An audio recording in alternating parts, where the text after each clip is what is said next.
Bloomsday! And welcome to a special Bloomsday edition of the Blooms and Barnacles podcast. I'm Kelly. I'm Dermot. All right, so I have basically been editing... For days and days. Like 3 days straight. And I am happy to say I'm not done yet. Anyway, so we have a huge Bloomsday podcast for you. This is probably our longest Blooms and Barnacle podcast ever, but remember, Ulysses is a marathon, not a sprint. And I think the guys over at Sweeney's in Dublin are reading Ulysses for 36 hours straight as we speak, so it's shorter than that. Wow. If you're not in the know, if this is your first time listening to us, we did this as a way of creating a Bloomsday gathering that you could carry anywhere with you. Maybe you couldn't make it to one of the live ones or the one in your neighborhood got canceled. So wherever you are, whether you're in a leafy suburb in America or at the McMurdo base in Antarctica, you have a little bit of Bloomsday you can put in your pocket. And stop and start as you like. We really did have people from all over the world contribute. We don't have anyone famous like Colbert or any other celebrities, but hey, we've got someone much better, you guys. Okay, lay on the cheese. But we do have people from all over the world. We have people from every continent except Africa, South America, and Antarctica. But this last week on Facebook, someone from Argentina and someone from Zanzibar followed our group. So, if we can get someone in Antarctica next year, all the continents. So get your act together, Antarctica. Yeah. So seriously, if you know someone in Antarctica who wants to talk to us about... Oh, that'd be great. Or basically anywhere in the world. Mm-hmm. Most of this is people who volunteered. There were a couple people we asked, but it's mostly volunteers who are reading their favorite 5 minutes or so from Ulysses. There's some singing, and one person submitted a spoken word piece, an original piece that he made, so look out for that. It's a little bit different than our usual episodes. I guess I would say it's entirely different from our usual episodes. You aren't going to hear much from me and Dermot after this intro. One thing I've been doing is adding some sound effects and soundscapes to the backgrounds of your readings. I think they work. I think so, too. I think they do, yeah. Not every section has one. Like, I don't know what Oxen of the Sun sounds like, you guys. Some sections really lend themselves to it, you know, with things like fireworks or a cat meowing, but some are more abstract. I did have a lot of fun with the one segment from Circe, and that's all I'm going to say about it, so you'll have something to look forward to. So Dermot, I want to share a few things I've learned about our audience during the last 3 days. First of all, y'all like Bloom way more than you like Stephen, because no one selected passages from Proteus or Scylla and Charybdis. But you all really like the sexy bits. So all the weird, pervy, sexy bits pretty much made it in. So we have a little bit about Bloom taking a poo, and a little bit about a black mass, and masturbating on a beach, but nothing about wandering into eternity on the same beach. I'm fine with that. And finally, you are all really amazing, talented people, just some amazing voice actors from folks I've known a short time or a long time. A lot of you just absolutely floored me with your skill, and you guys really love attempting foreign accents, so I was impressed also with the dedication in that way as well. Is there anything you want to add, Dermot? No, just kind of the reading grade it's very democratic. It runs the gamut from Jack, who's a professional actor, who's wonderful, to people who are not professional actors, and everyone's great. Oh, it's tremendous. I can speak on behalf of Kelly. I think it's very heartwarming for her to have such a direct connection with the audience of the podcast and the blog, because, you know, we always wonder just who does listen to this. So it's really great to hear you guys. Yeah, and I would say I would worry that it's just me, Dermot, and my mom, but I know my mom doesn't listen because I get the download statistics. Yeah. So, hi, Mom. If you enjoyed this episode, let us know. It's certainly the most ambitious thing we've tried. I guess if you don't like it, you can tell us too, but just be nice. Basically, let us know if you'd like us to do this again next year. My original plan for Bloomsday was to highlight a Bloomsday celebration somewhere in the world, which we did last year, Bloomsday in Melbourne. And I don't know what Bloomsday 2021 will be like. So if you like this, we can do it again. Just let us know. If you'd like to get in touch with us, you can do so. Go to our Facebook group, which is Blooms and Barnacle Podcast. On Facebook, you can tweet us at BarnacleCast, or you can send us a good old-fashioned email at bloomsandbarnacles, that's bloomsandbarnacles at gmail.com. And finally, a word about money. Not everyone is in the best financial shape these days, but if you do have a few coins rattling around, you might consider donating to us. You can find a link to our PayPal at the upper right-hand corner of our website, bloomsandbarnacles.com. Again, bloomsandbarnacles.com. Or you might consider donating to our friends Sweeney's Pharmacy in Dublin.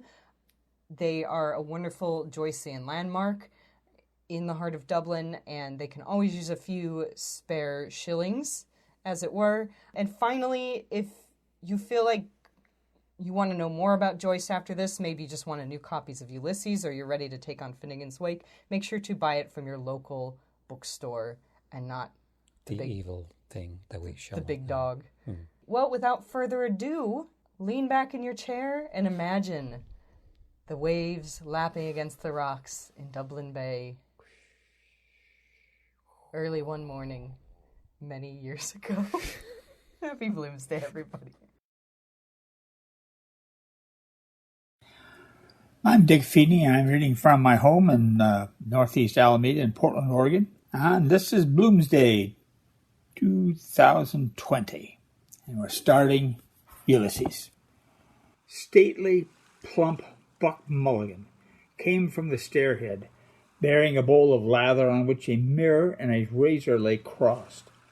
A yellow dressing gown, ungirdled, was sustained gently behind him on the mild morning air. He held the bowl aloft and intoned, In triobo ad altare Dei. Halted, he appeared down the dark winding stairs and called out coarsely, Come up, Kinch! Come up, you fearful Jesuit! Solemnly he came forward and mounted the round gun rest. He faced about and blessed gravely thrice the tower, the surrounding land, and the awaking mountains. Then, catching sight of Stephen Dedalus, he bent towards him and made rapid crosses in the air, gurgling in his throat and shaking his head. Stephen Dedalus, displeased and sleepy, leaned his arms on the top of the staircase and looked coldly at the shaking, gurgling face that blessed him. Equine in its length, and at the light, untonsured hair, grained and hued like pale oak. Buck Mulligan peeped an instant under the mirror and then covered the bowl smartly. Back to the barracks, he said sternly. He added in a preacher's tone, For this, O dearly beloved, is the genuine Christine, body and soul and blood and ounce. Slow music, please. Shut your eyes, gents.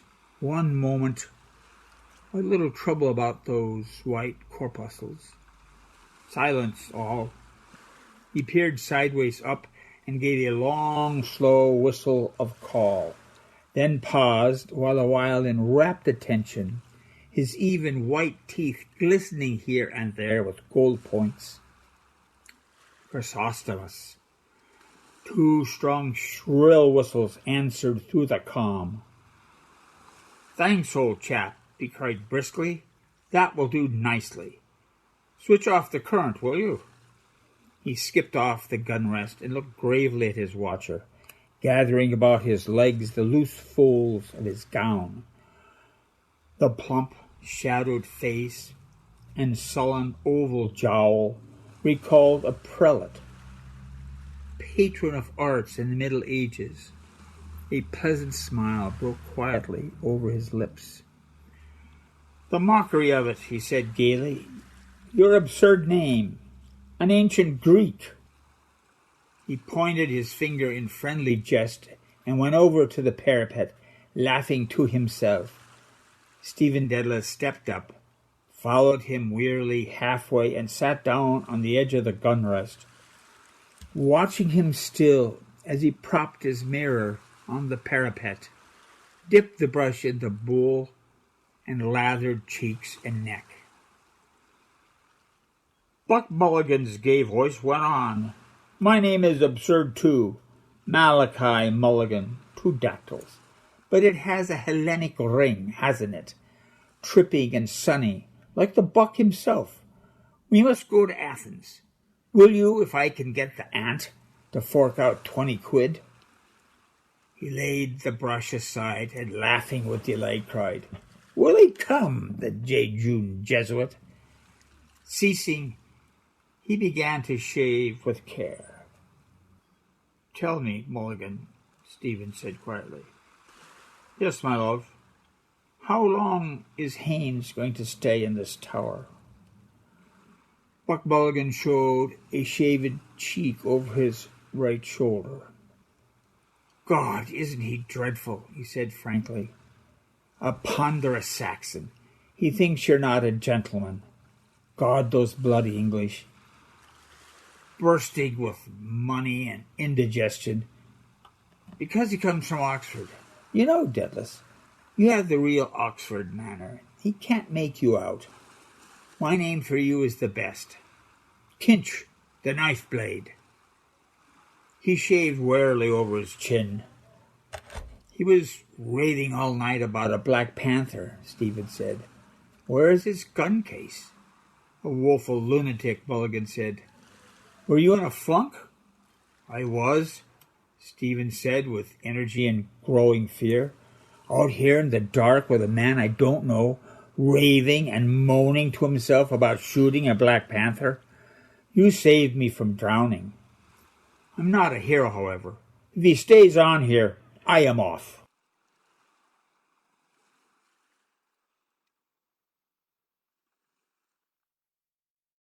This is Jane Davis from Cleveland, Ohio, United States, and I'm reading in Telemachus, a conversation between Buck Mulligan and Stephen that tells us a little bit about each of them and tells us a little bit about some of the problems that Stephen has had in his background. It's kind of setting up their characters.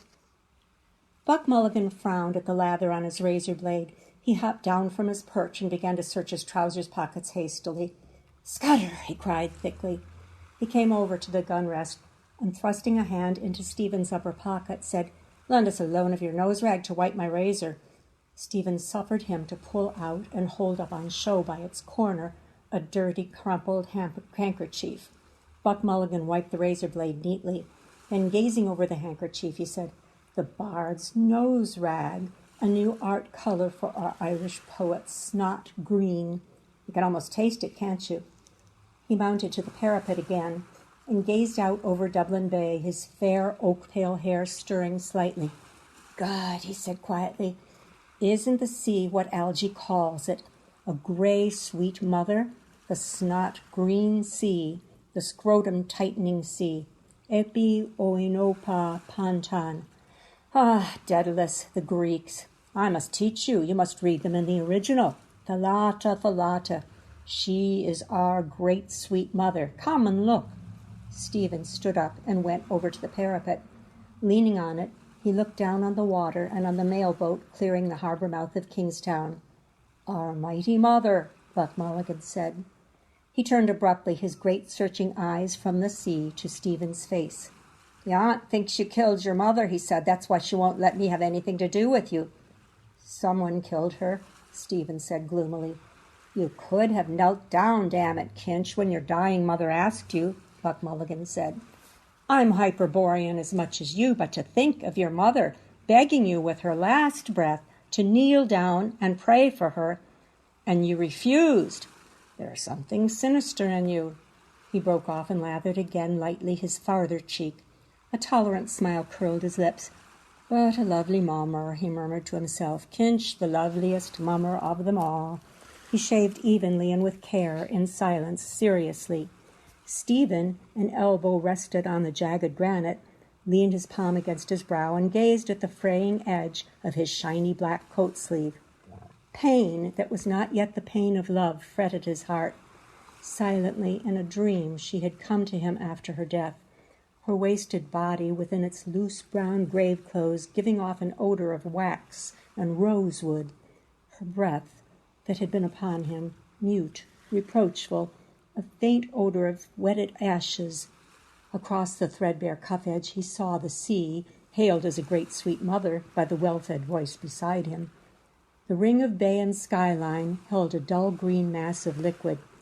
A bowl of white china had stood beside her deathbed, holding the green sluggish bile which she had torn up from her rotting liver by fits of loud groaning vomiting. Buck Mulligan wiped his razor blade. "Ah, poor dog's body," he said in a kind voice. "I must give you a shirt and a few nose rags. How are the second-hand breeks?" "They fit well enough," Stephen answered. Buck Mulligan attacked the hollow beneath his underlip. "The mockery of it," he said contentedly. "Second leg they should be. God knows what poxy-bowsy left them off. I have a lovely pair with a hair-stripe grey. You'll look spiffing in them. I'm not joking, Kinch. You look damn well when you're dressed." "Thanks," Stephen said. "I can't wear them if they are grey." "He can't wear them," Buck Mulligan told his face in the mirror. "Etiquette is etiquette. He kills his mother, but he can't wear grey trousers." He folded his razor neatly, and with stroking palps of fingers felt the smooth skin. Stephen turned his gaze from the sea and to the plump face with its smoke-blue mobile eyes. "That fellow I was with in the ship last night," said Buck Mulligan, "says you have GPI. He's up in Dottyville with Connolly Norman, general paralysis of the insane." He swept the mirror, a half circle in the air, to flash the tidings abroad in sunlight now radiant on the sea. His curling, shaven lips laughed, and the edges of his white, glittering teeth. Laughter seized all his strong, well-knit trunk. Hello, my name is Andrew Basquille, and I'm a volunteer at the James Joyce Tower and Museum in Sandy Cove, County Dublin, Ireland. I'm going to read the final couple of pages of Nestor, the second episode of Ulysses. And here we find Stephen, who's just finished teaching his class in Mr. Deasy's school in Dalkey. And he goes with Mr. Deasy to his office to get paid. And Mr. Deasy gives him a couple of letters to deliver, and he expresses some strongly held opinions.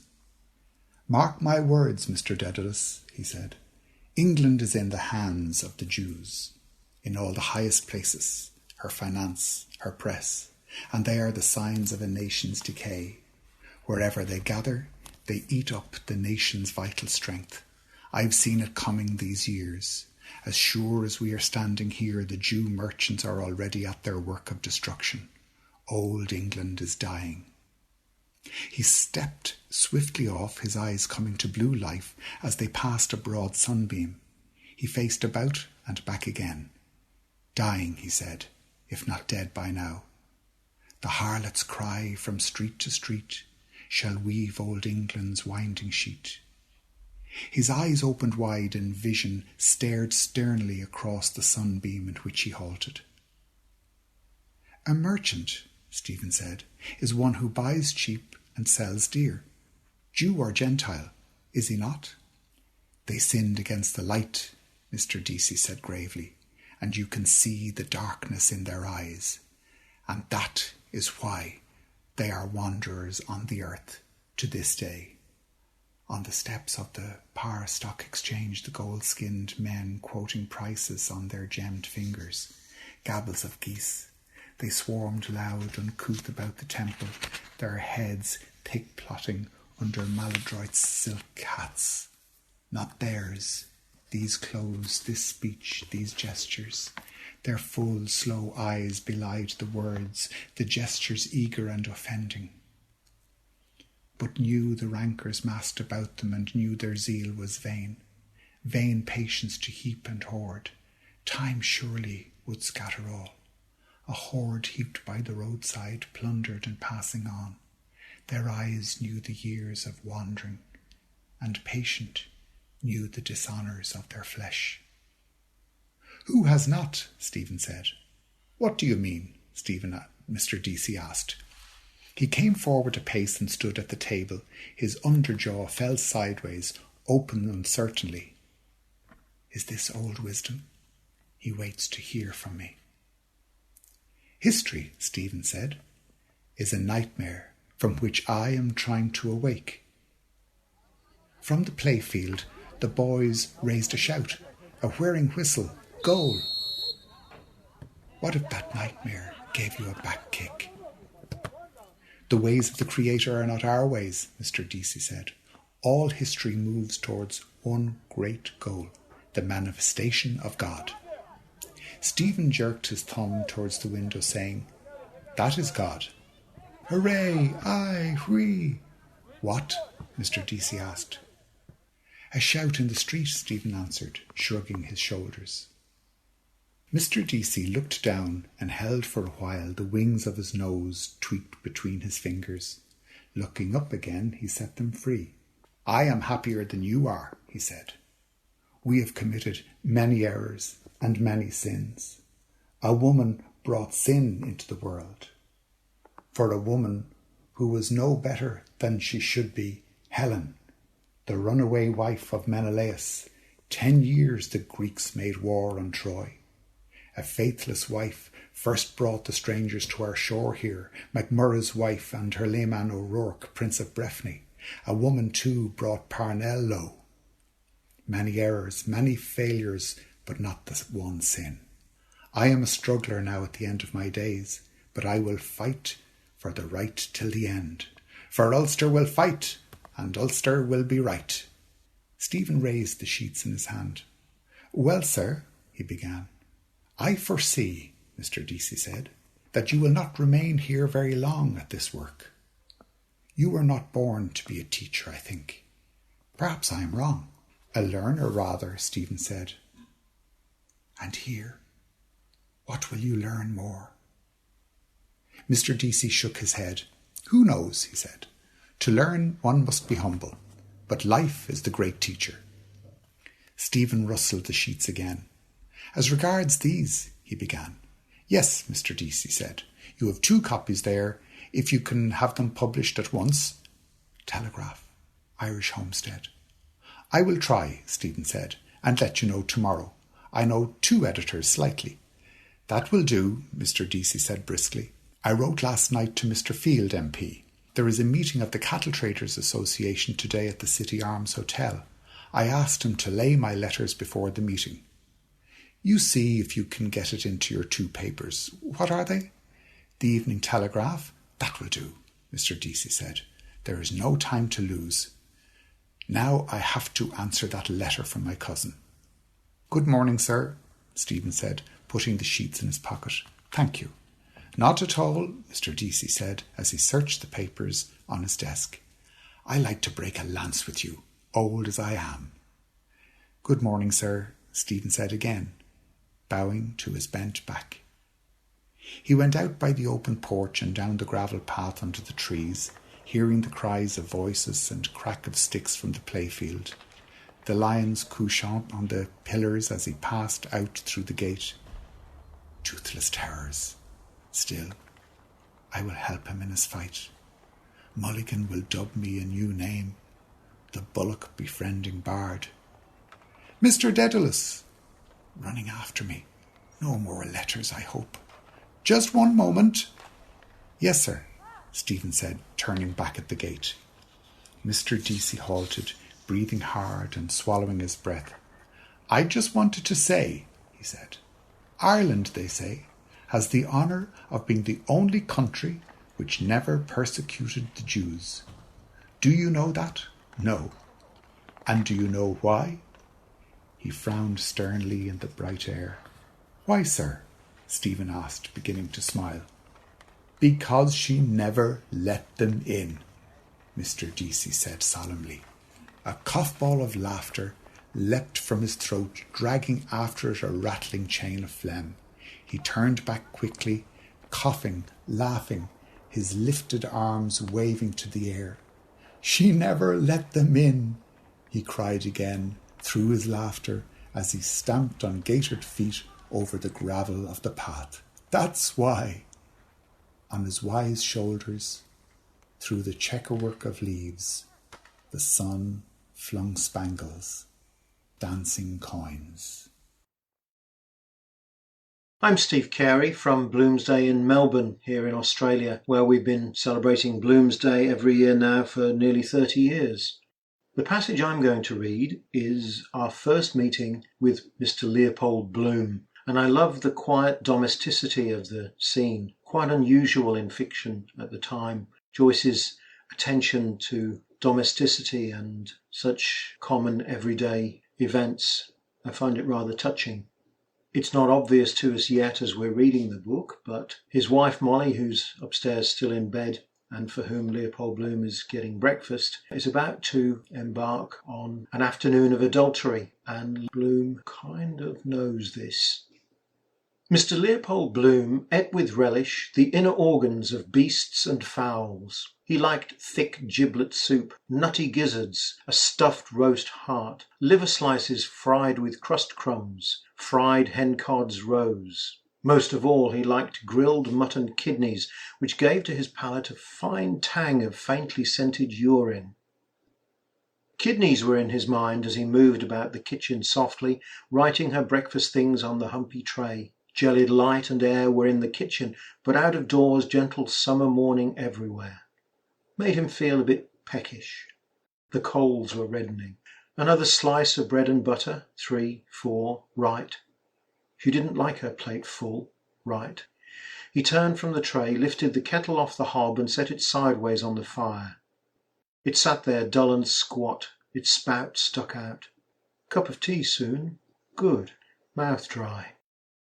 The cat walked stiffly round a leg of the table with tail on high. Meow. Oh, there you are, Mr. Bloom said, turning from the fire. The cat mewed in answer and stalked again stiffly round a leg of the table, mewing. Just how she stalks over my writing table. Purr. Scratch my head. Purr. Mr. Bloom watched curiously, kindly, the lithe black form, clean to see, the gloss of her sleek hide, the white button under the butt of her tail, the green flashing eyes. He bent down to her, his hands on his knees. Milk for the pussins, he said. Meow, the cat cried. They call them stupid. They understand what we say better than we understand them. She understands all she wants to. Vindictive too, cruel, her nature. Curious mice never squeal. Seem to like it. Wonder what I look like to her. Height of a tower? No, she can jump me. Afraid of the chickens she is, he said mockingly. Afraid of the chook-chooks. I never saw such a stupid pussins as the pussins. Meow, the cat said loudly. She blinked up out of her avid, shame-closing eyes, mewing plaintively and long, showing him her milk-white teeth. He watched the dark eye-slits narrowing with greed till her eyes were green stones. Then he went to the dresser, took the jug Hanlon's milkman had just filled for him, poured warm bubbled milk on a saucer and set it slowly on the floor. Grrr, she cried, running to lap. He watched the bristles shining wirily in the weak light as she tipped 3 times and licked lightly. Wonder is it true if you clip them they can't mouse after? Why? They shine in the dark, perhaps, the tips. Or kind of feelers in the dark, perhaps. He listened to her licking lap.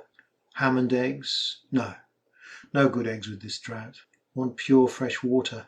Thursday. Not a good day either for a mutton kidney at Buckley's. Fried with butter, a shake of pepper. Better a pork kidney at Douglas's, while the kettle is boiling. She lapped slower, then licking the saucer clean. Why are their tongues so rough? To lap better, all porous holes. Nothing she can eat? He glanced round him. No. On quietly creaky boots he went up the staircase to the hall, paused by the bedroom door. She might like something tasty. Thin bread and butter she likes in the morning. Still, perhaps, once in a way. He said softly in the bare hall, I'm going round the corner. Be back in a minute. When he had heard his voice say it, he added, You don't want anything for breakfast? A sleepy, soft grunt answered, No, she didn't want anything. He heard then a warm, heavy sigh, softer, as she turned over and the loose brass quoits of the bedstead jingled. Must get those settled, really. Pity. All the way from Gibraltar. Forgotten any little Spanish she knew. Wonder what her father gave for it. Old style. Ah, yes, of course. Bought it at the governor's auction. Got a short knock. Hard as nails at a bargain, old Tweedy. Yes, sir. A plevna that was. I rose from the ranks, sir, and I'm proud of it. Still he had brains enough to make that corner and stamps. Now that was far-seeing. His hand took his hat from the peg over his initialed heavy overcoat and his lost property office second-hand waterproof. Stamps. Sticky back pictures. Dare say lots of officers are in the swim too. Of course they do. The sweated legend in the crown of his hat told him mutely, Plasto's high-grade ha. He peeped quickly inside the leather headband. White slip of paper. Quite safe. On the doorstep he felt in his hip pocket for the latchkey. Not there. In the trousers I left off. Must get it. Potato I have. Creaky wardrobe. No use disturbing her. She turned over sleepily that time. He pulled the hall door to after him very quietly, more, till the footleaf dropped gently over the threshold, a limp lid. Looked shut. All right till I come back, anyhow. My name is Bill Kennedy. I'm reading from Newberry, Ohio, just outside of Cleveland. I've been running and organizing the Bloomsday events at a restaurant called Nighttown in Cleveland Heights for the past 15 years or so, and I've been reading Joyce for well over 50 years, I would say. I've probably read Ulysses over 100 times by now. I'll be reading from the end of episode 4, which is our introduction to Leopold Bloom. He's been out to the butcher's to get some kidneys. He's been making tea for his wife Molly, who's just waking up upstairs in bed. He's been talking to the cat.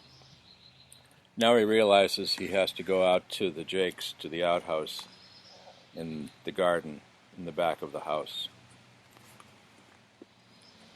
He went out through the back door into the garden, stood to listen towards the next garden. No sound. Perhaps hanging clothes out to dry.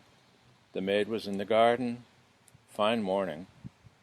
He bent down to regard a lean file of spearmint growing by the wall. Make a summer house here. Scarlet runners, Virginia creepers. Want to manure the whole place over, scabby soil. A coat of liver of sulfur. All soil like that without dung. Household slops. Loam, what is this that is? The hens in the next garden, their droppings are very good top dressing. Best of all, though, are the cattle, especially when they are fed on those oil cakes. Mulch of dung. Best thing to clean ladies' kid gloves. Dirty cleans. Ashes, too. Reclaim the whole place. Grow peas in that corner there. Lettuce. Always have fresh greens then. Still, gardens have their drawbacks. That bee or blue bottle here Whit Monday. He walked on. Where's my hat, by the way? Must have put it back on the peg, or hanging up on the floor. Funny, I don't remember that. Hall stand too full. 4 umbrellas, her rain cloak, picking up the letters. Drago's shop bell ringing. Queer, I was just thinking that moment. Brown, brilliantine hair over his collar. Just had a wash and brush up. Wonder, have I time for a bath this morning? Tara Street.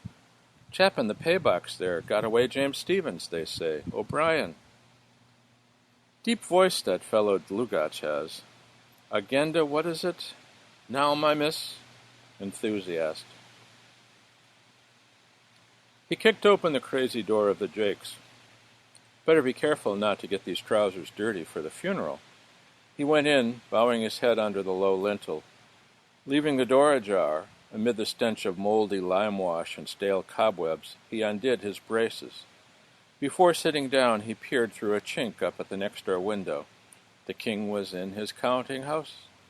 Nobody. Asquat on the cuckstool, he folded out his paper, turning its pages over on his bared knees. Something new and aisy. No great hurry. Keep it a bit. Our prize titbit, Matcham's Master Stroke, written by Mr. Philip Beaufoy, Playgoers Club, London. Payment at the rate of 1 guinea a column has been made to the writer. 3.5, £3 3, £3 16 and 6. Quietly he read, restraining himself, the first column, and yielding but resisting, began the second. Midway, his last resistance yielding, he allowed his bowels to ease themselves quietly as he read, reading still patiently, that slight constipation of yesterday quite gone. Hope it's not too big. Bring on piles again. No, just right.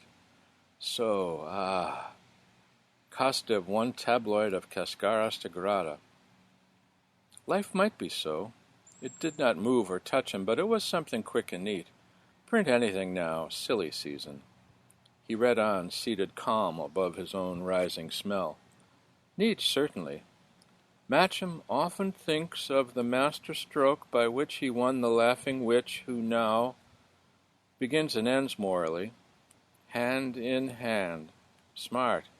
He glanced back through what he had read, and while feeling his water flow quietly, he envied kindly Mr. Beaufoy, who had written it and received payment of £3 13 and 6. Might manage a sketch. By Mr. and Mrs. L.M. Bloom. Invent a story for some proverb which... Time I used to try jotting down on my cuff what she said dressing. Dislike dressing together. Nicked myself shaving. Biting her nether lip, hooking the placket of her skirt. Timing her. 9:15. Did Roberts pay you yet? 9:20. What had Greta Conroy on? 9:23. What possessed me to buy this comb? 9:24. I'm swelled after that cabbage. A speck of dust on the patent leather of her boot. Rubbing smartly in turn each welt against her stocking cap. Morning after the bazaar dance when May's band played Ponchielli's Dance of the Hours. Explain that morning hours, noon, then evening coming on, then night hours. Washing her teeth. That was the first night.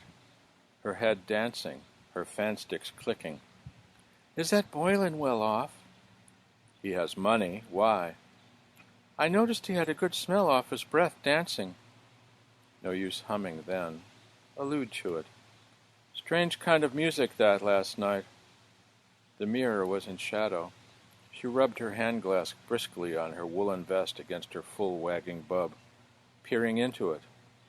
Lines in her eyes. It wouldn't pan out somehow. Evening hours, girls in gray gauze.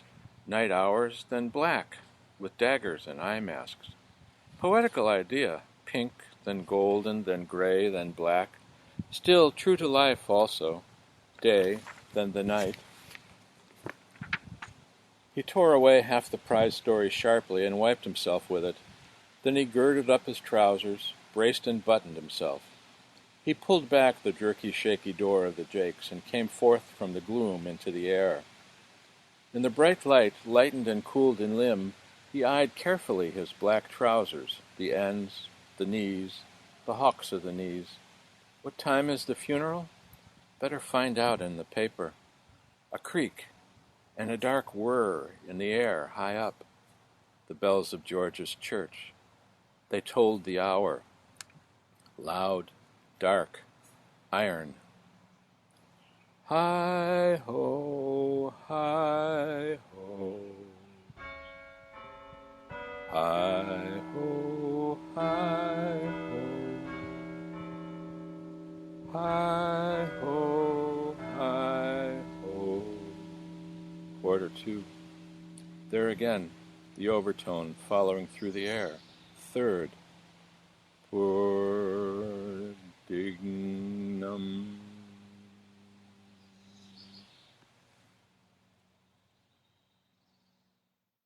Welcome to our wonderful chemist, Sweeney's of 1 Lincoln Place. In this chemist, this is where chapter 5 in Ulysses, the Lotus Eater, was recorded when Leopold Bloom, one of the main protagonists, comes in to buy face cream for his wonderful wife, Molly, who's a soprano, and of course then buys the famous lemon soap for himself. My name is PJ Murphy. I'm a volunteer here in Sweeney's. We actually run the place for almost 11 years now, using volunteers from all walks of life, students, retired people, and people with time on their hands who can give us a few hours a week. So today I'm going to read an extract where we, Sweeney's, feature in Chapter 5 in Ulysses, which won't take too long. And thank you so much, and I hope you enjoyed. How goes the time? 1:15. Time enough yet. Better get that lotion made up. Where is this? Ah, yes, the last time Sweeney's in Lincoln Place. Chemists rarely move.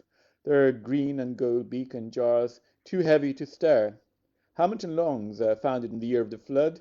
Huguenot churchyard, near there. Visit some day. He walks outwards along Westland Row, but the recipe's in the other trousers. Oh, and I forgot that latch key too. Bore this funeral affair. Oh well, poor fellow, it's not his fault.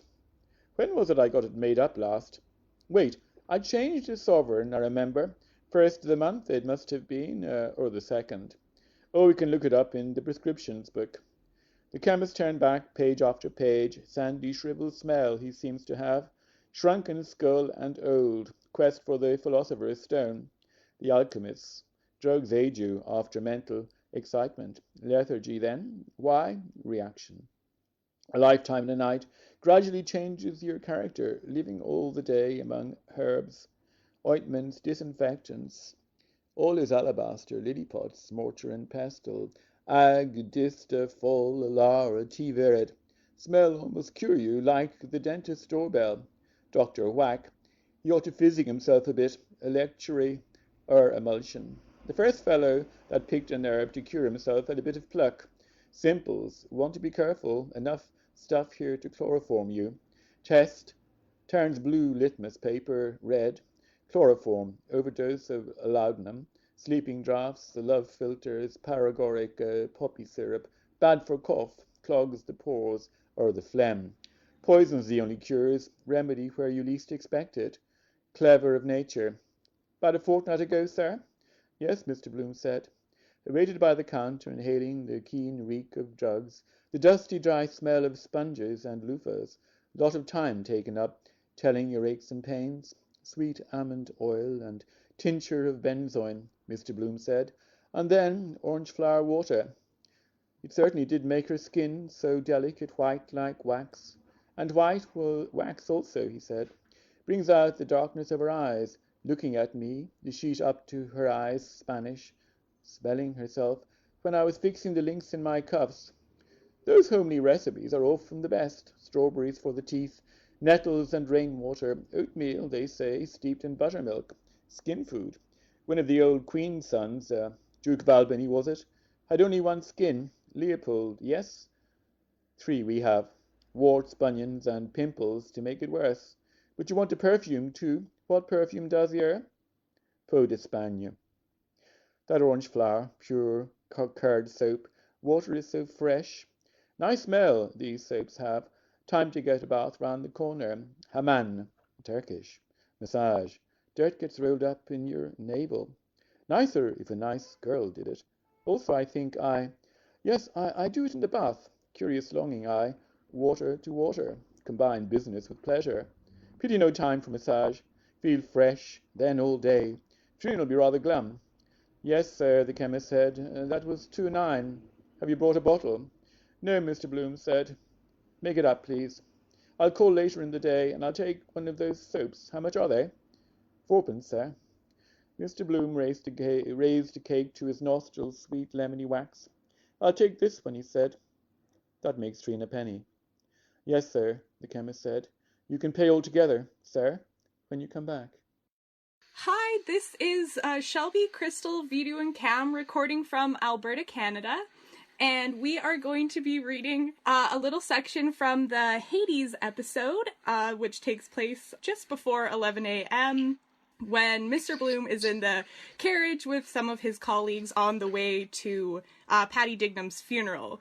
So Krystal's going to be reading for Bloom and the narrator, since a lot of the narrator is Bloom's thoughts. Vidu is going to be reading for Simon Daedalus, Cam's going to be reading for Mr. Power, and I'm going to be reading for Martin Cunningham. Are we late? Mr. Power is asked. 10 minutes. Martin Cunningham said, looking at his watch. Molly, Millie, same thing watered down. Her tomboy oaths, oh jumping Jupiter, ye gods and little fishes. Still, she's a dear girl, soon be a woman. Mullinger, dearest Papali. Young student, yes, a woman too. Life. The carriage heeled over and back, their 4 trunks swaying. Corey might have given us a more commodious yoke, Mr. Powers said. He might. Mr. Daedalus said. If he hadn't had that quince troubling him. Do you follow me? He closed his left eye. Martin Cunningham began to brush away the crust crumbs from under his thighs. What is this? He said. In the name of God, crumbs? Someone seems to have been making a picnic party here lately, Mr. Powers said. All raised their thighs, eyed with disfavor the mildewed, buttonless leather of the seats. Mr. Daedalus, twisting his nose, frowned downwards and said, Unless I'm greatly mistaken, what do you think, Martin? It struck me too. Martin Cunningham said. Mr. Bloom set his thigh down. Glad I took a bath. Feel my feet quite clean. But I wish Mrs. Flemings had darned these socks better. Mr. Daedalus sighed resigningly. After all, he said, it's the most natural thing in the world. Did Tom Kernan turn up? Martin Cunningham asked, twirling the peak of his beard gently. Yes, Mr. Bloom answered. He's behind with Ned Lambert and Hines. And Corny Kelleher himself? Mr. Power asked. At the cemetery. Martin Cunningham said. I met McCoy this morning, Mr. Bloom said. He said he'd try to come. The carriage halted short. What's wrong? We're stopped. Where are we? Mr. Bloom put his head out the window. The Grand Canal, he said. Gasworks. Whooping cough, they say it cures. Good job, Millie. Never got it. Poor children. Doubles them up, black and blue, in convulsions. Shame, really. Got off lightly with the illness compared. Only measles. Flaxseed tea, scarlatina, influenza epidemics, canvassing for death. Don't miss this chance. Dog's home over there. Poor old Athos. Be good to Athos. Leopold, is my last wish. Thy will be done. We obey them in the grave. A dying scrawl. He took it to heart. Pined away. Quiet brute. Old men's dogs usually are. A raindrop spat on his hat. He drew back and saw an instant of a shower spray dots over the gray flags. Apart. Curious. Like through a colander. I thought it would. My boots were creaking, I remember now. The weather's changing, he said quietly. A pity it did not keep up fine. Martin Cunningham said. Wanted for the country. Mr. Power said. There's the sun again coming up. Mr. Daedalus, peering through his glasses towards the veiled sun, hurled a mute curse at the sky. It's as uncertain as a child's bottom, he said. We're off again. The carriage turned again, its stiff wheels, and their trunks swayed gently. Martin Cunningham twirled more quickly at the peak of his beard. Tom Kernan was immense last night, he said. And Paddy Leonard taking him off to his face. Oh, draw him out, Martin. Mr. Power said eagerly. Let you hear him sing, Simon. On Ben Dollard's singing of the Crappie Boy. Immense, Martin Cunningham said pompously. His singing of that simple ballad, Martin, is the most trenchant rendering I ever heard in the whole course of my experience. Trenchant, Mr. Power said, laughing. He's dead nuts on that. And a retrospective arrangement. Did you read Dan Dawson's speech? Martin Cunningham asked. I did not, then. Mr. Daedalus said. Where is it? In the paper this morning. Mr. Bloom took the paper from his inside pocket. That book, I must charge her for it. No. Mr. Daedalus said quickly. Later on, please. Hello, this is Will from England. I know, awful. I've chosen a passage from towards the end of the chapter Hades, after Leopold Bloom witnesses Paddy Digham's funeral and muses upon life and death, and in a way arguably similar to the sort of graveyard gravedigger scene in Hamlet, but you'll find that Leopold Bloom, he doesn't make it maudlin, and he doesn't brood upon, man, being the quintessence of dust or whatever. Instead, what you'll find is something that you find everywhere in Ulysses, which is an incredibly funny, textured look at parts of life that people might not always want to talk about, or the book offers a fresh perspective on it. It's funny. I really, really like the bit towards the end of the passage where Leopold Bloom says, "Plenty to see, hear, and feel yet. They'll never get me this innings," because it really represents something that I feel is overlooked sometimes, which is the incredibly life-affirming quality of Ulysses. So yes, here we are. How many? All these here once walked around Dublin, faithful departed, as you are now, once were we. Besides, how could you remember everybody? Eyes, walk, voice? Well, the voice, yes, gramophone. Have a gramophone in every grave, or keep it in the house. After dinner on a Sunday, put on old great-grandfather. Hello, hello, I'm awfully glad to see you. Hello, hello. Remind you of the voice like the photograph reminds you of the face. Otherwise, you couldn't remember the face after 15 years, say. For instance, who?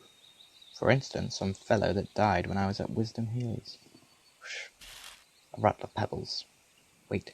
Stop. He looked down intently into a stone crypt. Some animal. Wait. There he goes. An obese grey rat toddled along the side of the crypt, moving the pebbles. An old stager, great-grandfather. He knows the ropes. The grey alive crushed itself under the plinth, wriggled itself in under it. Good hiding place for treasure. Who lives there? Laid the remains of Robert Emery. Robert Emmett was buried here by torchlight, wasn't he? Making his rounds. Tail gone now. One of those chaps would make short work of a fellow. Pick the bones clean, no matter who it was. Ordinary meat for them. A corpse is meat gone bad. Well, what's cheese? Corpse of milk. I read in that Voyages in China that the Chinese say a white man smells like a corpse. Cremation better. Priests dead against it. Deviling for the other firm. Wholesale burners and Dutch oven dealers. Time of the plague. Quick lime fever pit to eat them. Lethal chamber, ashes to ashes, or bury at sea. Where is that Parsi Tower of Silence? Eaten by birds. Earth, fire, water. Drowning, they say, is the pleasantest. See your whole life in a flash. For being brought back to life? No. Can't bury in the air, however. Out of a flying machine. Wonder, does the news go about whenever a fresh one is let down? Underground communication. We learned that from them. Wouldn't be surprised. Regular square feed for them. Flies come well before he's well dead. Got wind of Dignam. They wouldn't care about the smell of it. Salt white crumbling mush of corpse. Smell? Tastes like raw white turnip. The gates glimmered in front, still open. Back to the world again. Enough of this place. It brings you a bit nearer every time. Last time I was here was Miss Sinico's funeral. Poor Papa, too. The love that kills, but even scraping up the earth at night with a lantern like that, case I read of to get at fresh buried females or even putrefied with running gravestones. Give you the creeps after a bit. I will appear to you after death. You will see my ghost after death. My ghost will haunt you after death. There is another world after death named Hell. I do not like that other world she wrote. No more do I. Let either see, and hear, and feel yet. Feel live, warm beings near you. Let them sleep in their magdy beds. They are not going to get me this innings. Warm beds. Warm, full-blooded life. Hi, this is Swati from India, pursuing her doctoral studies in medical humanities at Indian Institute of Technology, Gandhinagar.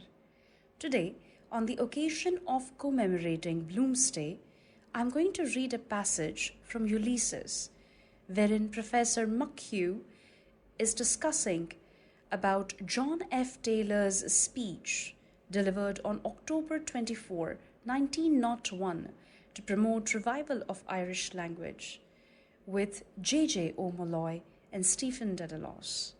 The interesting thing about this speech is Joyce's employment of the concentricity of the speech delivery, which reflects his ingenious craftsmanship. And now I will move on to read the passage itself. Impromptu. In ferial tone, he addressed J.J. O'Molloy. Taylor had come there, you must know, from a sick bed. That he had prepared a speech, I do not believe, for there was not even one shorthand writer in the hall. His dark, lean face had a growth of shaggy beard round it. He wore a loose, white silk neckcloth, and altogether he looked, though he was not, a dying man. His gaze turned at once, but slowly, from J.J. O'Molloy's towards Stephen's face, and then bent at once to the ground, seeking. His unglazed linen collar appeared behind his bent head, soiled by his withering hair. Still seeking, he said. When Fitzgibbon's speech had ended, John F. Taylor rose to reply. Briefly, as well as I can bring them to mind, his words were these. He raised his head firmly. His eyes bethought themselves once more. Witless shellfish swarm in the gross lenses to and fro, seeking outlet. He began. Mr. Chairman, ladies and gentlemen, great was my admiration on listening to the remarks addressed to the youth of Ireland a moment since by my learned friend. It seemed to me that I had been transported into a country far away from this country, into an age remote from this age, that I stood in ancient Egypt, and that I was listening to the speech of some high priest of that land addressed to the youthful Moses.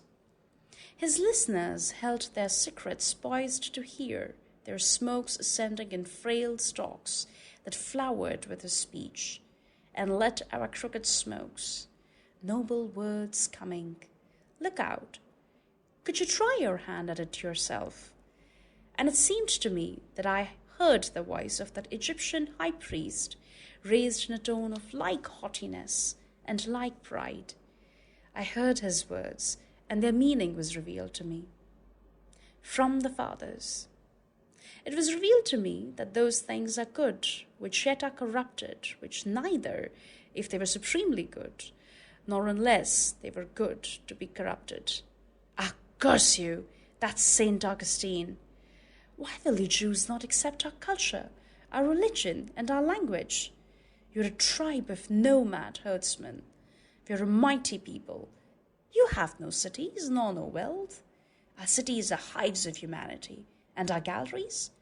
Trireme and quadrireme, laden with all manner merchandise, furrow the waters of the known globe. You have but emerged from primitive conditions. We have a literature, a priesthood, an age-long history, and a polity. Nile, child, man, effigy. By the Nile bank, the baby Marys kneel, cradle of bulrushes, a man supple in combat, stone-horned, stone-bearded, heart of stone. You pray to a local and obscure idol. Our temples, majestic and mysterious, are the abodes of Isis and Osiris, of Horus and Ammon-Ra.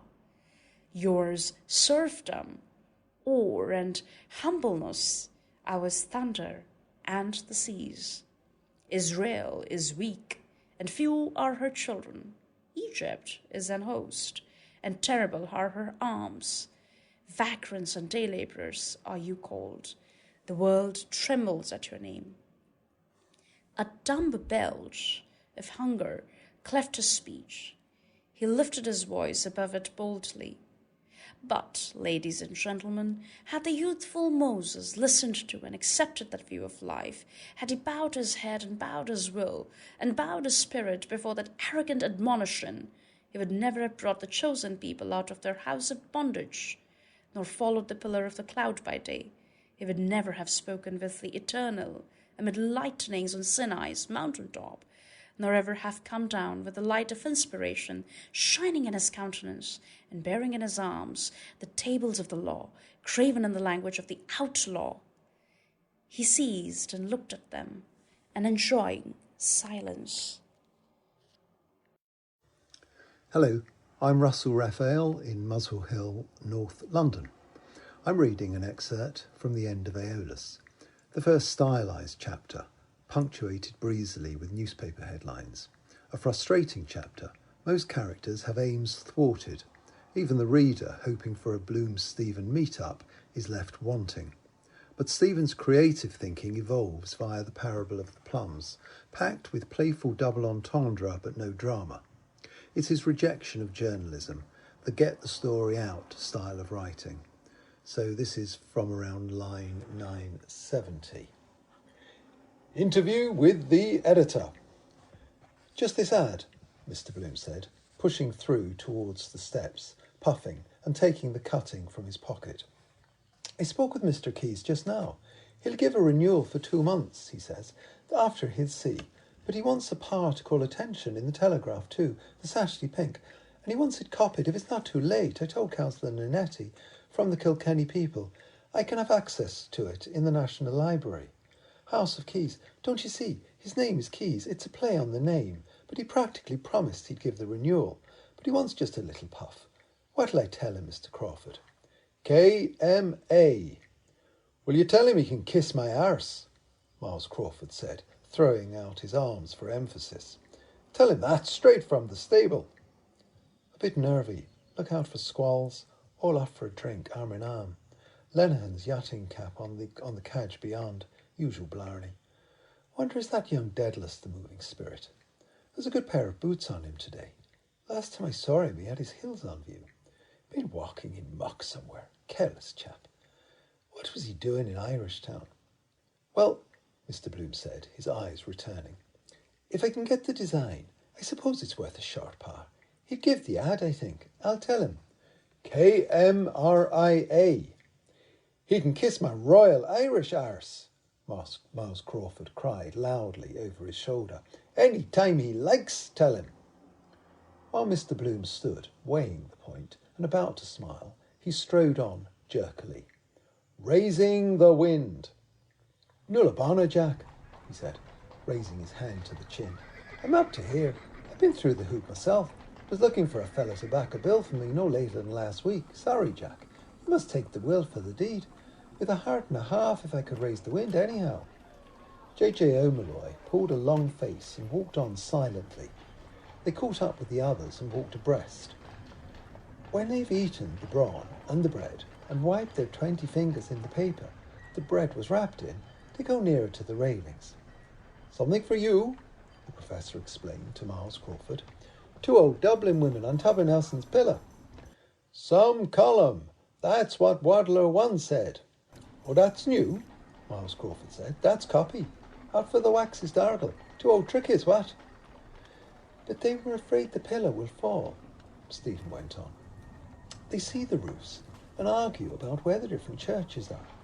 Rathmines Blue Dome, Adam and Eve's, St. Lawrence O'Tolle's, but it makes them giddy to look, so they pull up their skirts. Those slightly rambunctious females. Easy all, Miles Crawford said. No poetic licence, we're in the archdiocese here. And settled down on their striped petticoats, peering up at the statue of the one-handed adulterer. One-handed adulterer, the professor cried. I like that. I see the idea. I see what you mean. Dames donate Dublin sits, speed pills, velocitus, aeroleths, belief. It gives them a crick in their necks, Stephen said, and they're too tired to look up or down or to speak. They put the bag of plums between them and eat the plums out of it, one after another, wiping off with their handkerchiefs the plum juice that dribbles out of their mouths and spitting the plum stones slowly out between the railings. He gave a sudden loud young laugh as it closed. Leonard and Mr. O'Madden-Burg, hearing, turned, beckoned, and led on across towards Moonies. Finished, Miles Crawford said, so long as they do no worse. Sophist wallops, haughty Helens, square on proboscis. Spartans gnash molas, Ithacans vow, pen is champ. You remind me of Antisthenes, the professor said, disciple of Gorgias the sophist. It said of him that none could tell if he were bitter against others or against himself. He was the son of a noble and a bondwoman, and he wrote a book in which he took away the palm of beauty from Argive Helen and handed it to poor Penelope. Poor Penelope, Penelope rich. They made ready to cross O'Connell Street. Hello there, Central! At various points along the 8 lines, tramcars with motionless trolleys stood in their tracks, bound for or from Rathmines, Rathfarnham, Blackrock, Kingston and Dalkey, Sandymount Green, Ringsend and Sandymount Tower, Donnybrook, Palmerston Park and Upper Rathmines, all still becalmed in short circuit. Hackney cars, cabs, delivery wagons, mail vans, private broughams, aerated mineral water floats with rattling crates of bottles, rattled, rolled, horse-drawn rapidly. What and likewise where? But what do you call it? Miles Crawford asked. Where did they get the plums? Virgilian, says pedagogue, sophomore, plumps for old man Moses. Call it... Wait, the professor said, opening his long lips wide to reflect. Call it... Let me see. Call it Deus Nobis Haec Otia Fecit. No, Stephen said. I call it A Pisgah Site of Palestine or The Parable of the Plums. I see, the professor said. He laughed richly. I see, he said again with new pleasure. Moses and the Promised Land. We gave him that idea, he added to J.J. O'Malloy. Horatio is cynosure this fair June day. J.J. O'Malloy sent a weary, sidelong glance toward the statue and held his peace. I see, the professor said. He halted on Sir John Gray's pavement island and peered aloft at Nelson through the meshes of his wry smile. Diminished digits prove too titillating for frisky frumps, and Wimbles flow wangles, yet can you blame them? One-handed adulterer, he said, smiling grimly. That tickles me, I must say. Tickled the old ones too, Miles Crawford said, if the God Almighty's truth was known. Happy Bloomsday. Hi there, this is Conor Farnan sending you greetings from Dublin, where I teach Ulysses to an intrepid group of adult learners at the People's College. From all of us to all listeners of the Blooms and Barnacles podcast, Happy Bloomsday 2020. My reading is a slightly edited selection from the book's 8th episode, Lestrygonians.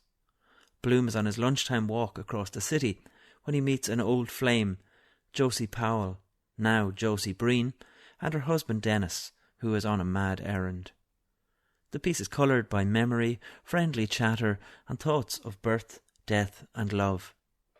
Joyce captures wonderfully the eccentricities of Dennis Breen and of another man who happens to be passing. I've chosen this selection simply because it contains a chance happy meeting on a Dublin street, an everyday treat that we've been denied in these strange times.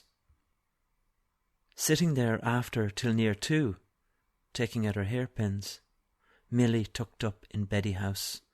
Happy, happy. That was the night. Oh, Mr. Bloom, how do you do? Oh, how do you do, Mrs. Breen? No use complaining. How was Molly those times? I haven't seen her for ages. In the pink, Mr. Bloom said gaily. Millie has a position down in Mullingar, you know. Go away. Isn't that grand for her? Yes, in a photographer's there, getting on like a house on fire. How are all of your charges? All on the baker's list, Mrs. Breen said. How many has she? No other in sight. You're in black, I see. You have no... No, Mr. Bloom said. I've just come from a funeral. Going to crop up all day, I foresee. Who's dead? When? What did he die of? Turn up like a bad penny. Oh, dear me, Mrs. Breen said. I hope it wasn't any near relation. May as well get her sympathy. Dignam, Bloom said. An old friend of mine. He died quite suddenly, poor fellow. Heart trouble, I believe. Funeral was this morning. Your funeral's tomorrow while you're coming through the rye. Diddle-diddle-dum-dum, diddle-diddle. Sad to lose the old friends, Mrs. Breen's woman eyes said melancholily. Now, that's quite enough about that. Just, quietly, husband. And your lord and master? Mrs. Breen turned up her two large eyes. Hasn't lost them, anyhow. Oh, don't be talking, she said. He's a caution to rattlesnakes. He's in there now with his law books, finding out the law of libel. He has me heart scalded. Wait till I show you. There must be a new moon out, she said. He's always bad then. Do you know what he did last night? Her hand ceased to rummage. Her eyes fixed themselves on him, wide in alarm, yet smiling. What? Mr. Bloom asked. Let her speak. Look straight in her eyes. I believe you. Trust me. Woke me up in the night, she said. Dream he had, a nightmare. Indigest. Said the ace of spades was walking up the stairs. The ace of spades, Mr. Bloom said. She took a folded postcard from her handbag. Read that, she said. He got it this morning. What is it? Mr. Bloom asked, taking the card. U.P.? U.P. Up, she said. Someone taking a rise out of him. It's a great shame for them, whoever he is.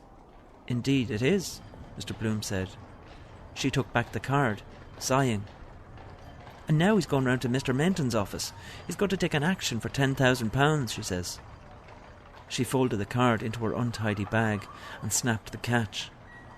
Same blue serge dress she had 2 years ago, the nap bleaching, seen its best days, wispish hair over her ears, and that dowdy toque, 3 old grapes to take the harm out of it. Shabby genteel, she used to be a tasty dresser. Lines around her mouth. Only a year or so older than Molly. See the eye that woman gave her, passing. Cruel. The unfair sex.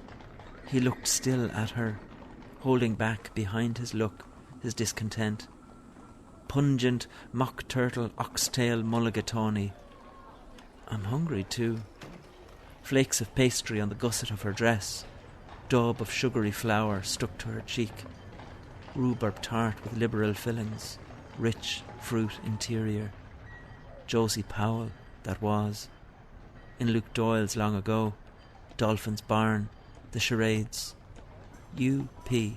Up. Change the subject. Do you ever see anything of Mrs. Beaufoy? Mr. Bloom asked. Mine a Purefoy, she said.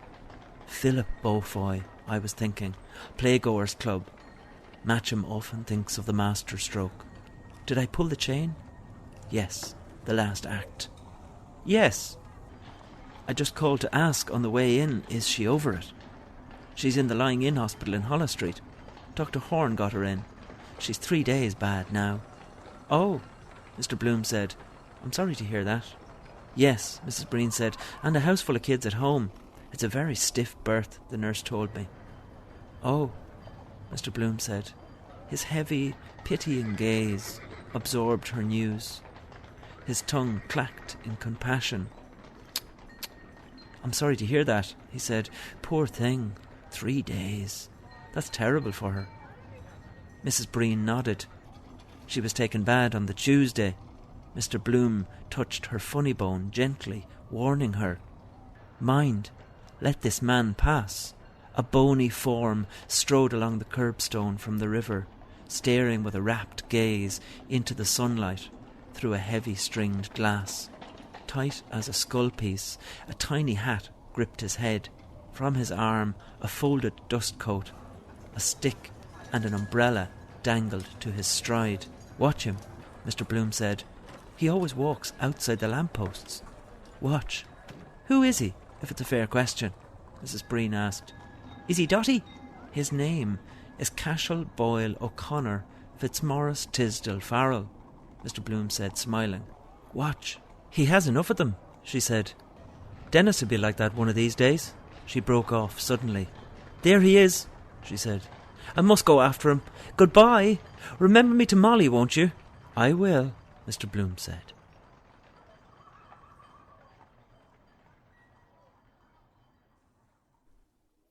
Happy Bloomsday to one and all. This is Tom O'Leary here, recording from Rockaway Beach in Oregon.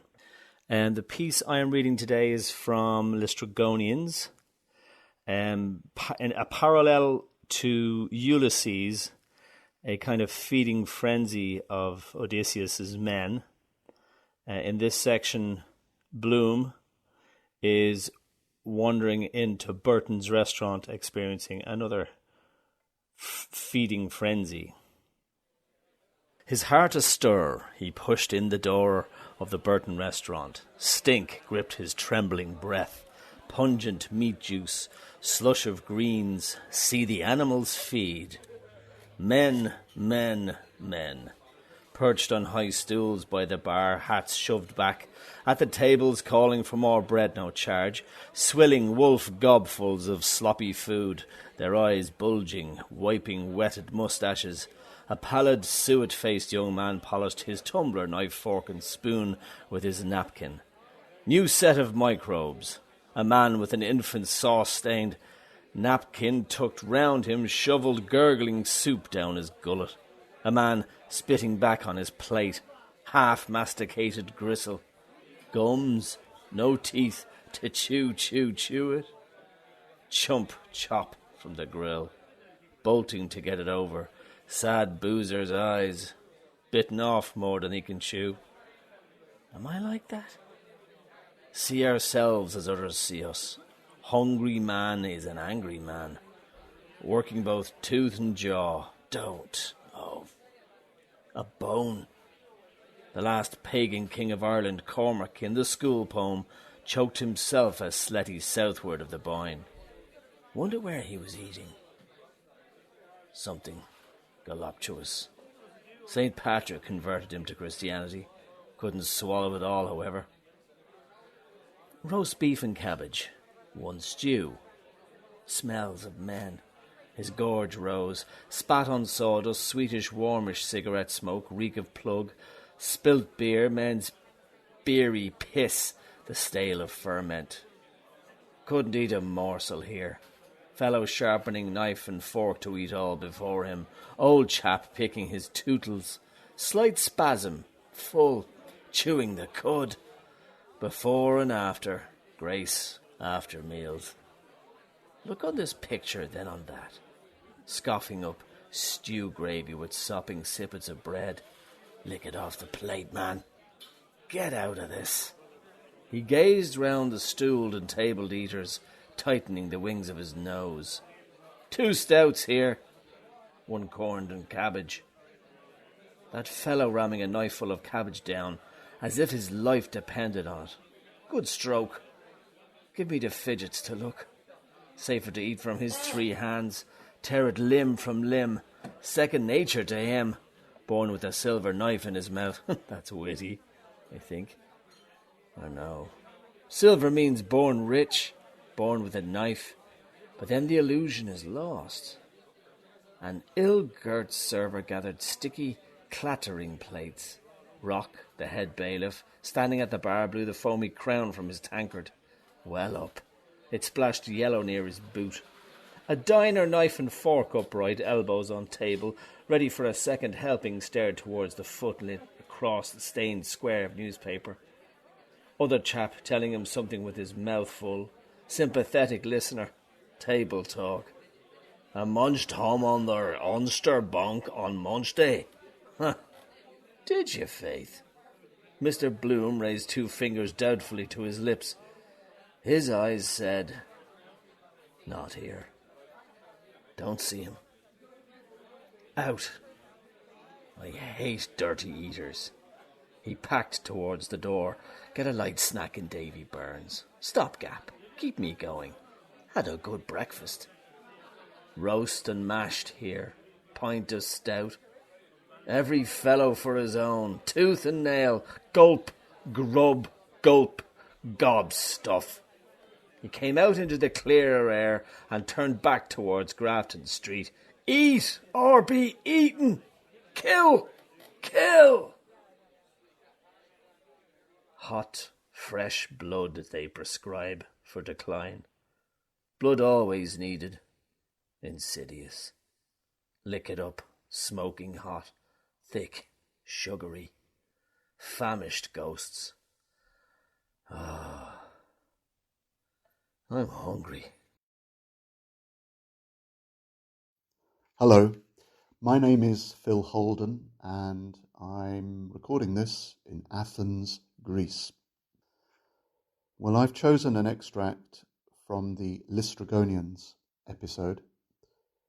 Bloom is in Davy Burns and he's been thinking about all kinds of foods, their origins and their impacts, and the extract that I've chosen is where he finishes those thoughts and then switches to reminiscing about his first time with Molly.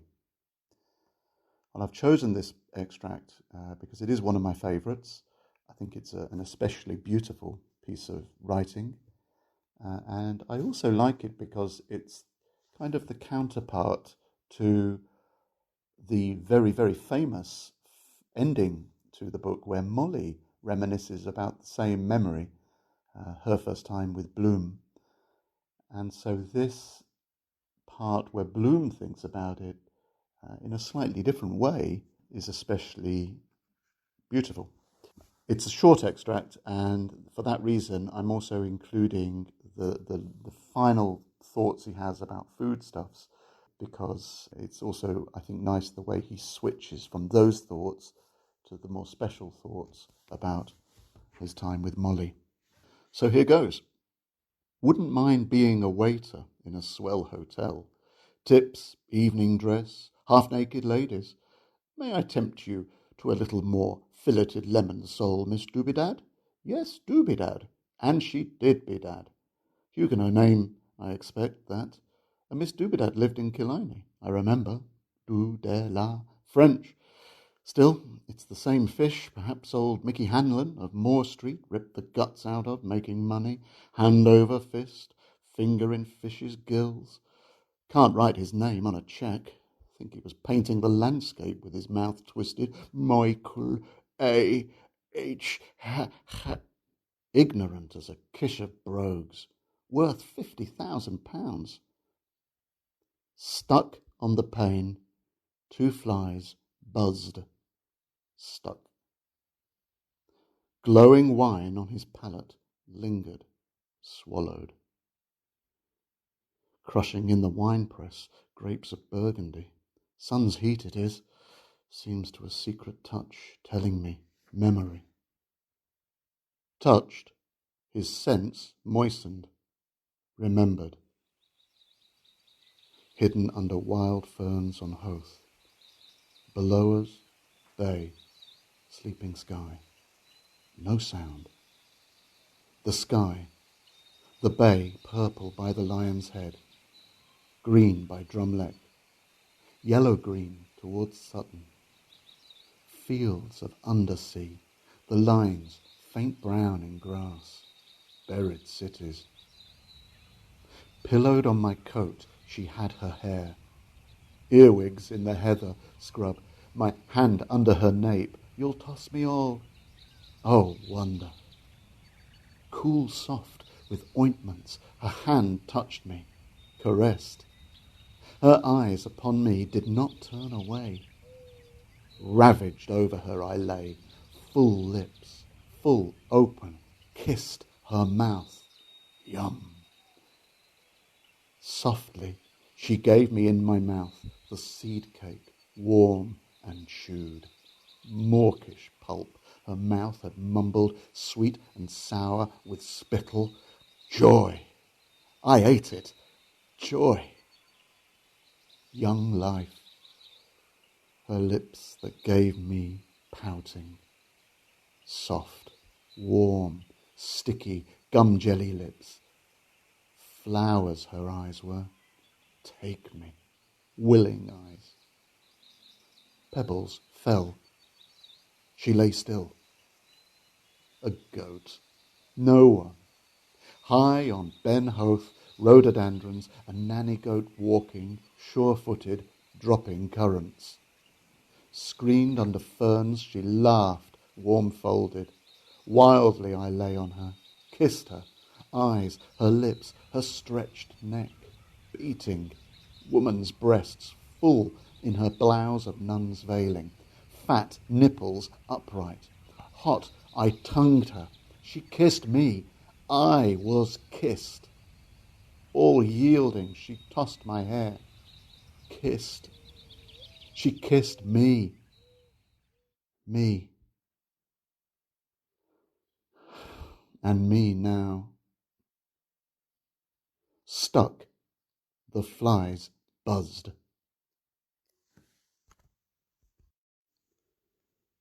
Well, that's the end of my reading. I hope you enjoyed it.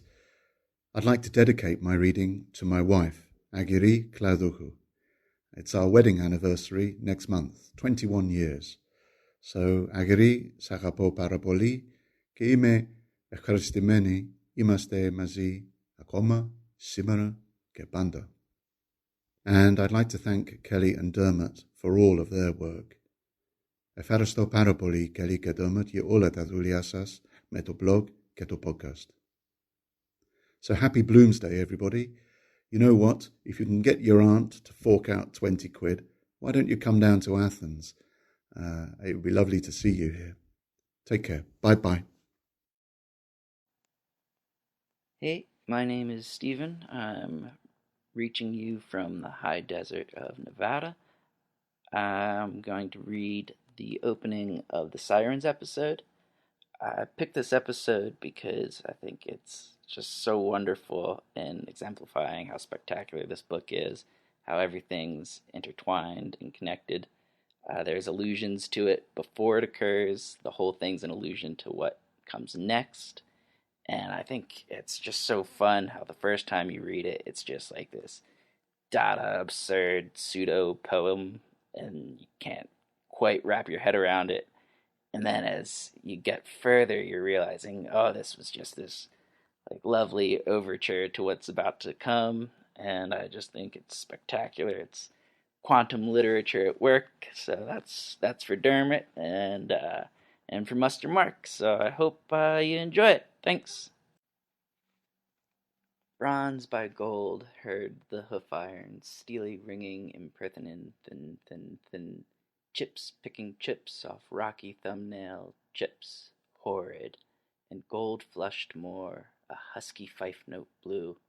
Blue, blue, bloom is on the gold pinnacled hair, a jumping rose on satiny breasts of satin, rose of Castile. Trilling, Aeolus. Peep, who's in the peep of gold? Tink cried to bronze in pity, and a call, pure, long, and throbbing, long and dying call. Decoy, soft word, but look, the bright stars fade, O rose, notes chirping, answer, Castile.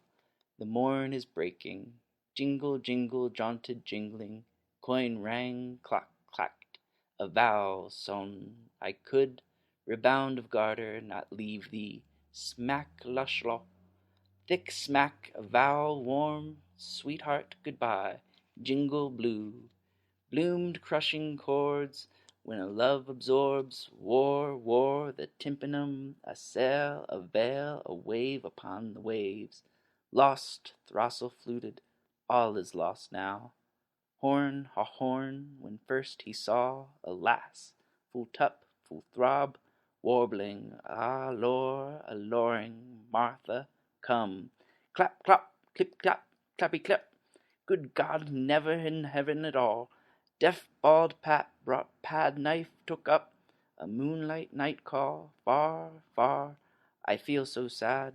P.S. so lonely, blooming. Listen, the spiked and winding cold sea horn. Have you thee each and for other plash and silent roar? Pearls when she lists rhapsodies. Hiss, you don't, did not, no, believe, lid, with a cock, with a cara, black, deep sounding, do. Wait while you wait, he, wait while you he, but wait, low in dark middle earth, embedded ore, diamond, all God, all fallen, all gone. Tiny her tremulous fern foils of maiden hair.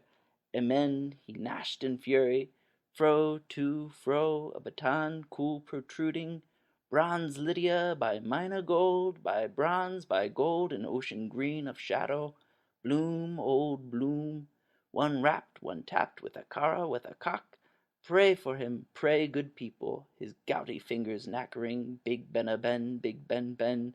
Last rose Castile of summer left bloom, I feel so sad alone. Pwee, little wind piped wee, true men, lid cur, cowdee and all.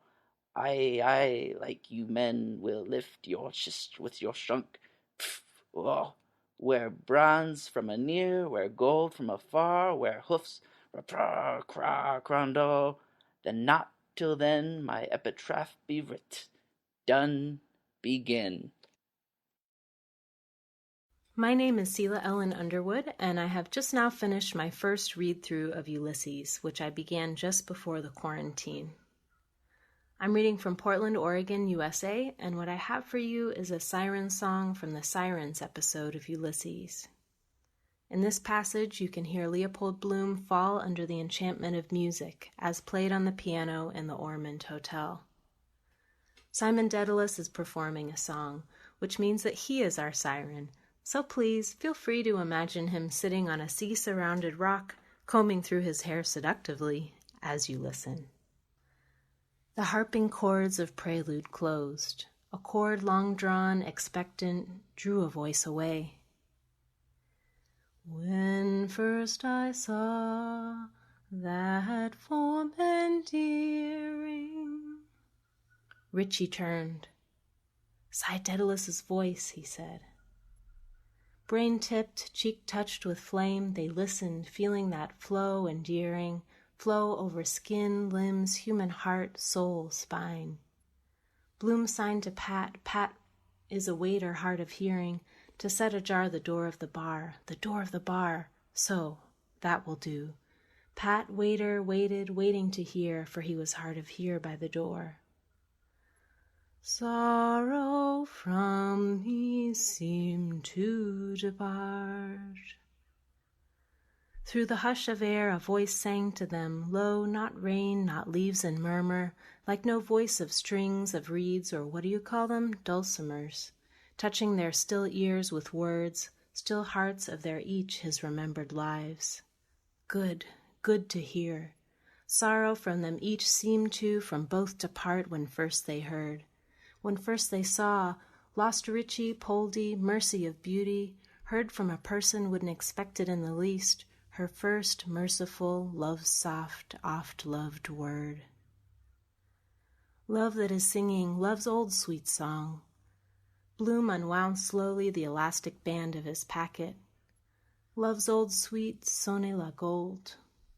Bloom wound a skein round 4 fork fingers, stretched it, relaxed, and wound it round his troubled double, fourfold in octave, gived them fast.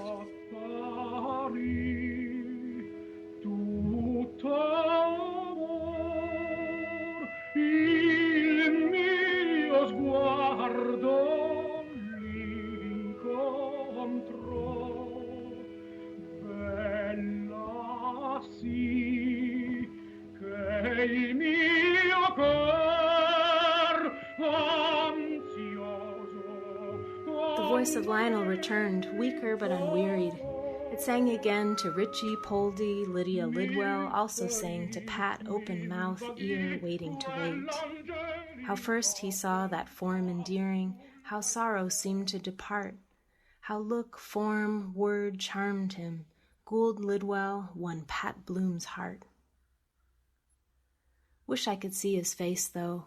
Explain better why the barber and Dragos always looked my face when I spoke his face in the glass. Still hear it better here than in the bar, though further. Each graceful look.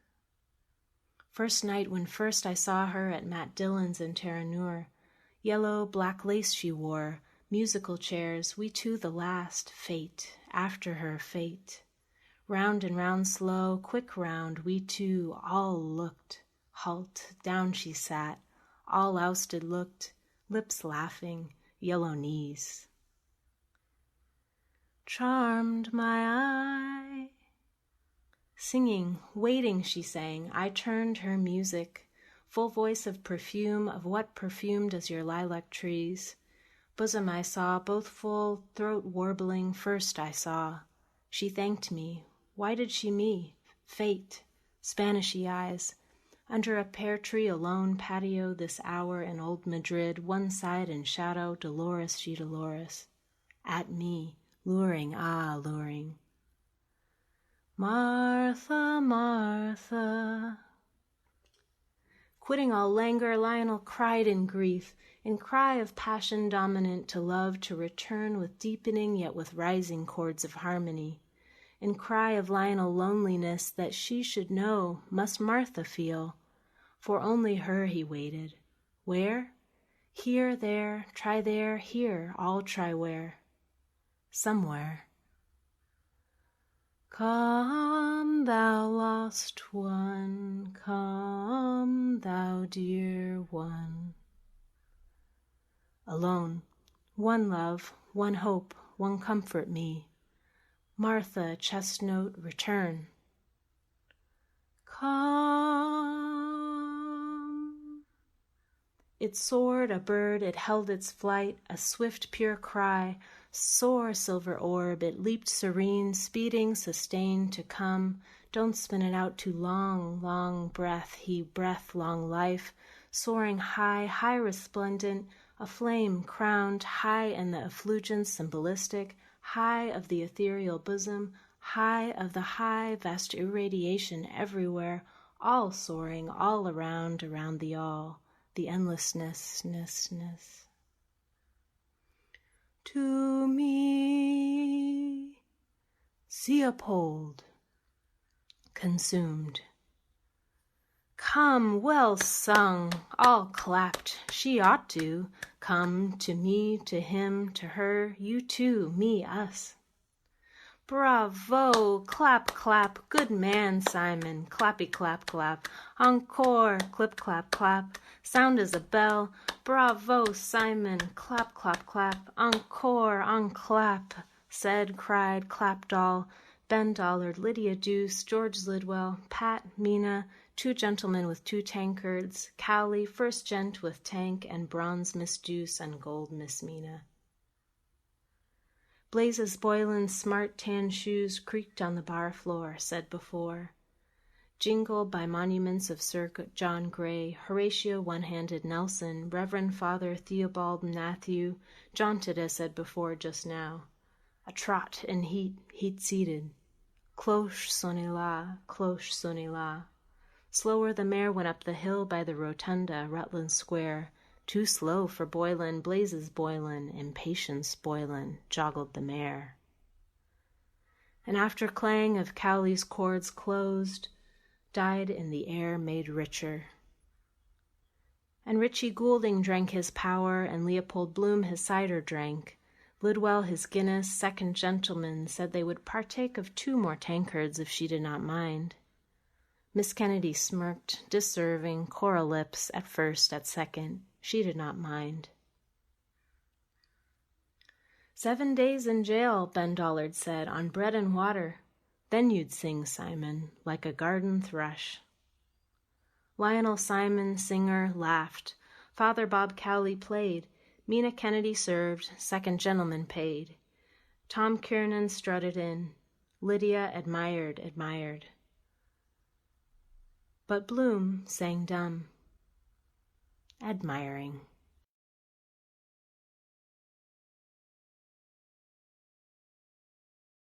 Hello, my name is Michael O'Shea and I live in Dublin. I am going to read from the beginning of episode 12, Cyclops. This opening scene describes a chance meeting of the nameless narrator of the episode and Joe Hines before the two move on to Barney Kiernan's pub in Little Britain Street. The themes in this episode include nationalism, anti-Semitism, love and hate, but there's a lot of humour here too, not least in the voice of the narrator, who was modelled in part on Joyce's father, well known for his colourful turn of phrase. I was just passing the time of day with old Troy of the DMP at the corner of Arbor Hill there, and be damned but a bloody sweep came along, and he near drove his gear into my eye.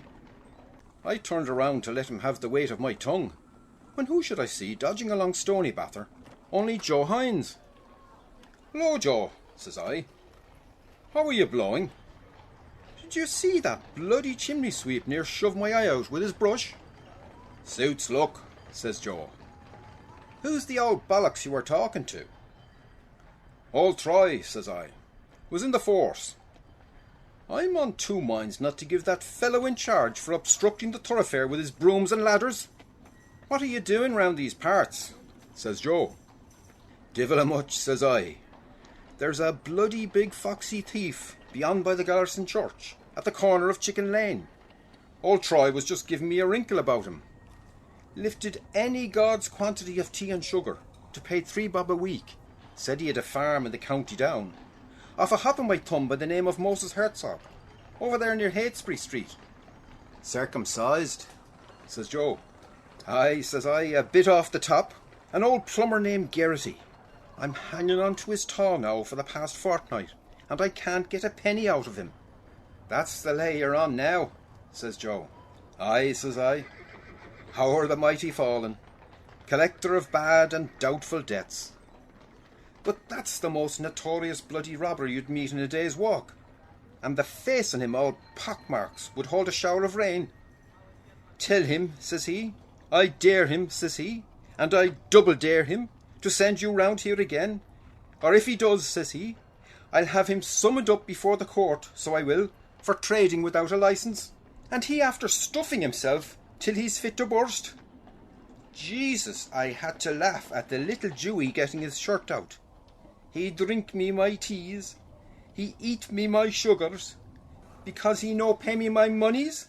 "For non-perishable goods bought of Moses Herzog, of 13 St. Kevin's Parade in the city of Dublin, Woodkey Ward, merchant, hereinafter called the vendor, and sold and delivered to Michael E. Garrity, Esquire, of 29 Arbor Hill in the city of Dublin, Arran-Key Ward, gentleman, hereinafter called the purchaser, videlicet 5 pounds avoirdupois of first choice tea, at 3 shillings and no pence per pound avoirdupois, and 3 stone avoirdupois of sugar, crushed Krystal, at 3 pence per pound avoirdupois, the said purchaser debtor to the said vendor, of £1 5 shillings and 6 sterling for value received, which amount shall be paid by said purchaser to said vendor in weekly instalments every 7 calendar days of 3 shillings and no pence sterling. And the said non-perishable goods shall not be pawned or pledged or sold or otherwise alienated by the said purchaser, but shall be and remain and be held to be the sole and exclusive property of the said vendor, to be disposed of at his good will and pleasure, until the said amount shall have been duly paid by the said purchaser to the said vendor, in the manner herein set forth as this day hereby agreed, between the said vendor, his heirs, and his successors, trustees, and assigns, of the one part, and the said purchaser, his heirs, successors, trustees, and assigns, of the other part." "Are you a strict TT?" says Joe. "Not taking anything between drinks," says I. "What about paying our respects to our friend?" says Joe. "Who?" says I. "Sure, he's out in John of God's, off his head, poor man." drinking his own stuff, says Joe. Aye, says I, whiskey and water on the brain. Come around to Barney Kiernan's, says Joe. I want to see the citizen. Barney Mavourneen's be it, says I. Anything strange or wonderful, Joe? Not a word, says Joe. I was up at that meeting in the City Arms. What was that, Joe, says I. Cattle traders, says Joe. About the foot and mouth disease. I want to give the citizen the hard word about it. So we went around by the Linen Hall barracks and the back of the courthouse, talking of one thing or another. Decent fellow, Joe, when he has it, but sure like that, he never has it. Jesus, I couldn't get over that bloody Foxy Geraghty, the daylight robber. For trading without a licence, says he. In Inishfoil the fair there lies a land, the land of holy Micon. There rises a watchtower, beheld of men afar. There sleep the mighty dead, as in life they slept, warriors and princes of high renown. A pleasant land it is, in sooth of murmuring waters, fishful streams, where sport the gurnard, the plaice, the roach, the halibut, the jibbed haddock, the grilse, the dab, the brill, the flounder, the pollock, and mixed coarsefish generally, and other denizens of the aqueous kingdom, too numerous to be enumerated.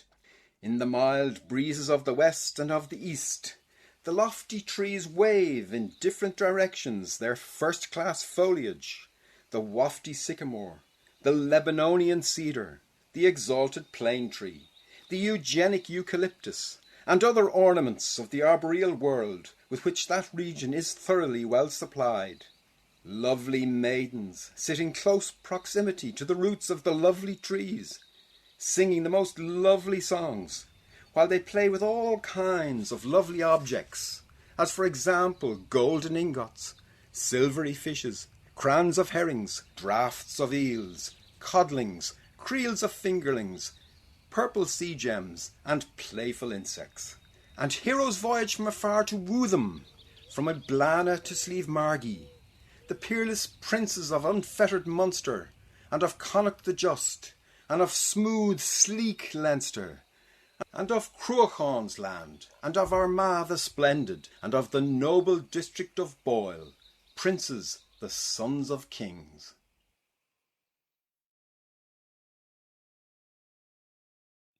I'm Janan Ashraf, and I'm a researcher and Joyce enthusiast tuning in from the heart of the monsoon rains in India. Now, for today, I thought I'd read out a short but moving passage from Ulysses. It's a well-known passage and, quite frankly, one of my ultimate favorites. This is from chapter 12, titled Cyclops, and this passage appealed to me because, in addition to being pertinent to the times, it also highlights Leopold Bloom in a manner that perhaps Joyce may have intended, not just as a portrait like Stephen Dedalus, but more so an all-round character that readers could see in their mind's eye from every angle possible.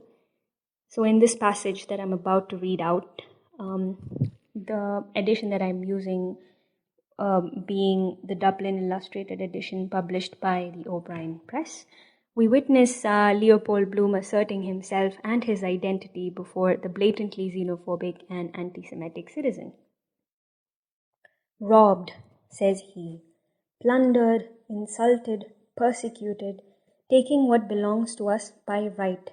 At this very moment," says he, putting up his fist, "sold by auction off in Morocco like slaves or cattle."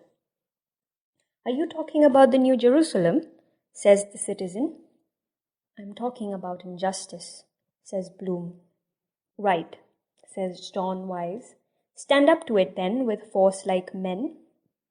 That's an almanac picture for you. Mark for a soft-nosed bullet. Old lardy face standing up to the business end of a gun. Gob, he'd adorn a sweeping brush, so he would, if he only had a nurse's apron on him. And then he collapses all of a sudden, twisting around all the opposite, as limp as a wet rag. "But it's no use," says he. "Force, hatred, history, all that. That's not life for men and women, insult and hatred, and everybody knows that it's the very opposite of that is really life. What? Says Olf. Love, says Bloom. I mean the opposite of hatred. I must go now, says he to John Wise. Just round to the court a moment to see if Martin is there. If he comes, just say I'll be back in a second. Just a moment. Who's hindering you? And off he pops like greased lightning. A new apostle to the Gentiles, says the citizen. Universal love. Well, says John Wise, isn't that what we're told? Love your neighbors. That chap, says the citizen. Bugger my neighbor is his motto. Love Moya. He's a nice pattern of a Romeo and Juliet. Love loves to love love. Nurse loves the new chemist. Constable 14A loves Mary Kelly. Gertie McDowell loves the boy that has the bicycle. MB loves a fair gentleman. Lee Chi Han, Lovey Up, Kissy, Cha Poo Chow. Jumbo the elephant loves Alice the elephant. Old Mr. Worschoil with the ear trumpet loves old Mrs. Worschoil with the turned-in eye. The man in the brown mackintosh loves a lady who is dead. His Majesty the King loves Her Majesty the Queen. Mrs. Norman W. Tupper loves Officer Taylor. You love a certain person, and this person loves that other person. Because everybody loves somebody, but God loves everybody. This is how the passage ends, and quite frankly, I find myself being moved by the way Joyce reels in the outcasts in the Dublin of 1904 to give us a closer look at the way privilege, ultranationalism, and racism function in several of these spaces, banking on exclusion to disempower and dehumanize an individual. Now, what I like about this passage is the way it shows us, rather than telling us about it, the prevalence and the extent of systemic inequalities enabling and functioning on the basis of exclusion and erasure and dismissive attitudes and microaggression, whether these are, whether these take place in the seemingly intimate spaces of the bar or within the confines of academia, as we saw, as most readers have probably read in Chapter 2 in Headmaster Deasy's office, or whether all of this seeps out into larger geographical spaces like the nation or the state. I would read this passage in more modern times such as these, and especially in times such as these, as a way of initiating difficult conversations, and especially with difficult people and difficult circumstances, in difficult circumstances, whether these are conversations about race or religion or nationality or conflict or peace and even family. Now, Bloom seems to traverse a lot of ground through such difficult conversations. The fact that, that we are all here, each of us, taking away our bits, 2 cents from Joyce and celebrating Bloomsday reminds us in so many ways that we are more connected to each other than we would like to think. And to me, to read and celebrate Joyce in the context of this passage, to celebrate Bloomsday in the present circumstances, would be to affirm the spirit of reading or the spirit of rereading. It would be a signal of the birth of a reader who will remember Joyce's epiphanies and, read them in newer and more interpretive lights, especially in a world that has found itself in a surge of powerful anti-racist movements, and one that has begun one-to-many a conversation, about human rights. And I would think that it was about time. Hi there, this is Jack Walsh talking to you from Cork in Ireland. Going to be back up in Dublin for the festivities, mind you, but there you go. I want to talk to you about Cyclops, the chapter or episode in Ulysses that Joyce loosely based on Homer's Odyssey, the episode also called Cyclops, where Odysseus meets a one-eyed monster called Polyphemus and has a few problems with him. In Joyce's case, he has Leopold Bloom going into a pub on Little Britain Street, a pub called Barney Kiernan's. And in it is a one-eyed nationalist monster by the name of the Citizen, or at least he's called the Citizen in this. He was based loosely on Michael Cusack, who founded the GAA, or the Gaelic Athletic Association. But anyway, he and the other lads in the pub are waiting for Bloom to buy them a drink. And he's not buying them a drink, and they put that down to his Jewishness. He isn't buying them a drink because he didn't, as they think, win a load of money on the Cheltenham Gold Cup horse race earlier that day on a 20-1 outsider called Throwaway. But why the confusion exists is because one of the lads, Bantam Lions, asked Bloom when he was outside Sweeney's chemist earlier on in the Lotus Eaters chapter for a look at his newspaper to look at the runners in the Gold Cup, and Bloom said, "Oh, you can have it, I was just going to throw it away." And he took that as a tip.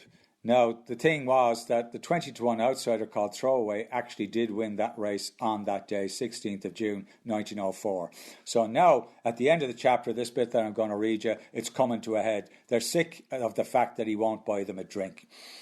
"I was just looking round to see who the happy thought would strike, when be damned but in he comes again, letting on to be in a hell of a hurry. I was just round at the courthouse to see, looking for you. I hope I'm not—" "No," says Martin, "we're ready." "Courthouse, my eye, and your pockets hanging down with gold and silver. Mean bloody scut, stand us a drink itself, devil a sweet fear. There's a Jew for you. Oh, for number one, cute as a shithouse rat. 100 to 5. "Don't tell anyone," says the Citizen. "Beg your pardon," says he. "Come on, boys," says Martin, seeing as he was looking blue. "Come along now." "Don't tell anyone," says the Citizen, letting the ball out of him. "It's a secret." And the bloody dog woke up and let a growl. "Bye-bye, all," says Martin, and he got them out as quick as he could. Jack Power and Crofton, or whatever you call them, and him in the middle of them letting on to be all at sea, up with them in the bloody jaunting car. "Off with you," says Martin to the Jarvey.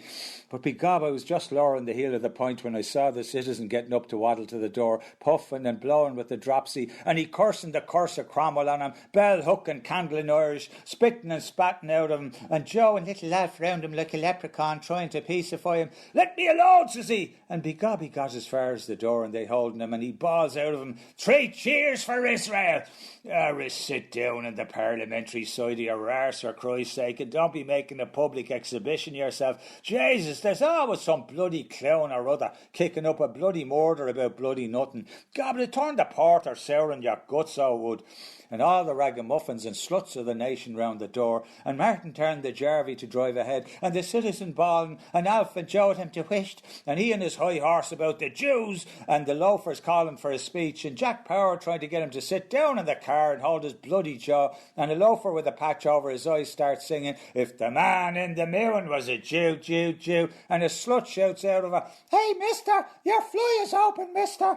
And so see, Mendelssohn was a Jew, and Karl Marx, and Mercadante, and Spinoza, and the Saviour was a Jew, and his father was a Jew, your God. "He had no father," says Martin. "That'll do now. Drive ahead."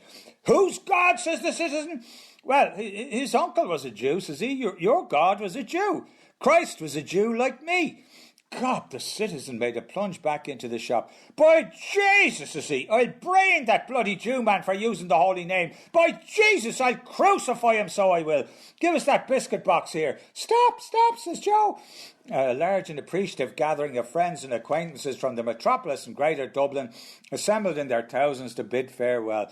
God, the devil wouldn't stop until he got hold of the bloody tin anyhow, and out with them, and little Alf hanging on to his elbow, and he shouting like a stuck pig, as good as any bloody play in the Queen's Royal Theatre. "Where is he till I murder him?" And Ned and J.G. paralysed with the laughing. "Bloody horses, I'll be in for the last gospel." But as luck would have it, the Jarvey got the nag's head round the other way, and off with them. "Hold on, Citizen," says Joe. "Stop!" Begob, he drew his hand and made a swipe and let fly. Mercy of God, the sun was in his eyes, or he'd have left him for dead. Gob, he nearly sent it into the county Longford. The bloody nag took fright, and the old mongrel after the car like bloody hell, and all the populace shouting and laughing, and the old tin box clattering along the street. "Did I kill him?" says he, "or what?" And he's shouting to the bloody dog, "After him, Gary! After him, boy!" And the last we saw was the bloody car rounding the corner, an old sheep-face on it gesticulating, and the bloody mongrel after it with his lugs back for all he was bloody well worth to tear him limb from limb. 100 to 5. Jesus, he took the value of it out of him, I promise you. When lo, there came about them all a great brightness, and they beheld the chariot wherein he stood ascend to heaven, and they beheld him in the chariot, clothed upon in the glory of the brightness, having raiment as of the sun, fair as the moon, and terrible that for awe they durst not look upon him. And there came a voice out of heaven, calling, Elijah, Elijah! And he answered with a main cry, Abba, Adonai! And they beheld him, even him, Ben Bloom Elijah, amid clouds of angels, ascend to the glory of the brightness at an angle of 45 degrees over Dunhu's and Little Green Street, like a shot off a shovel. There you go now. Hi, listeners. This is Kelly and Dermot ducking in here really quickly. So Jack is a pretty tough act to follow. It's great.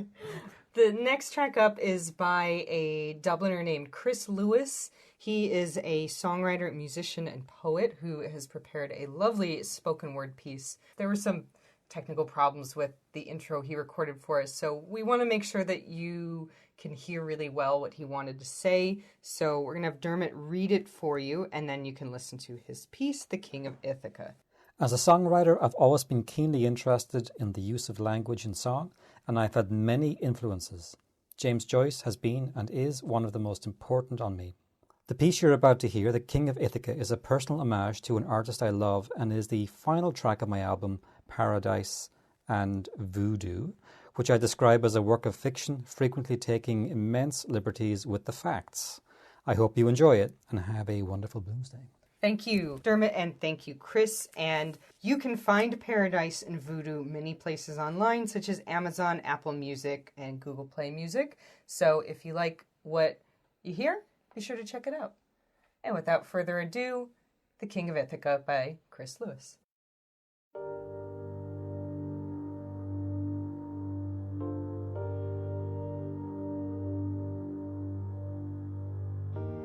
The King of Ithaca. No yeoman in a priest's skies. Eyes, beautiful and yearning, like a spider's eyes.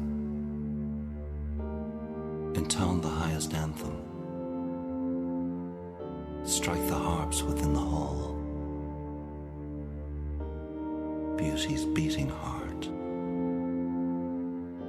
In silent monologue. I miss the kiss of her vanished lips, the sound of her heart beating still, the fields and flowers of my youth, the tawny kitchen windowsill. I have seen the last of name and race, fallen withered leaf,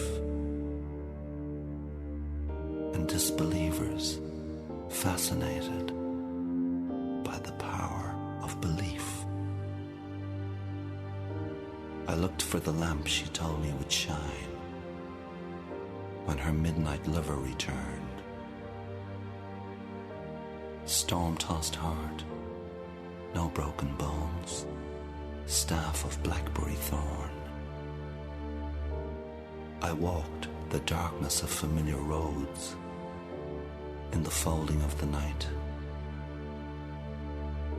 Near drove my very wits away, O moon of my delight. Distant music calls me now, across the mackerel skies.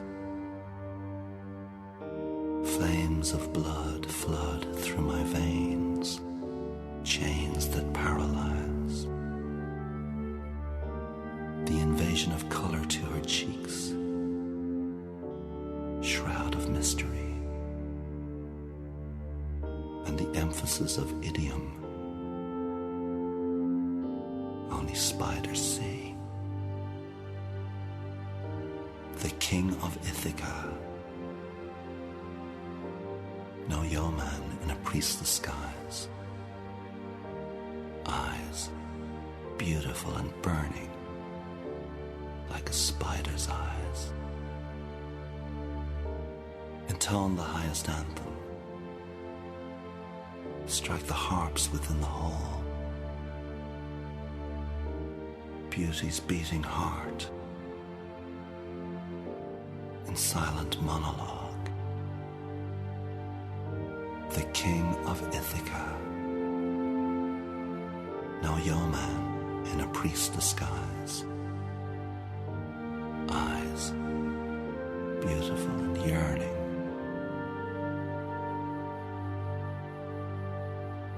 like a spider's eyes.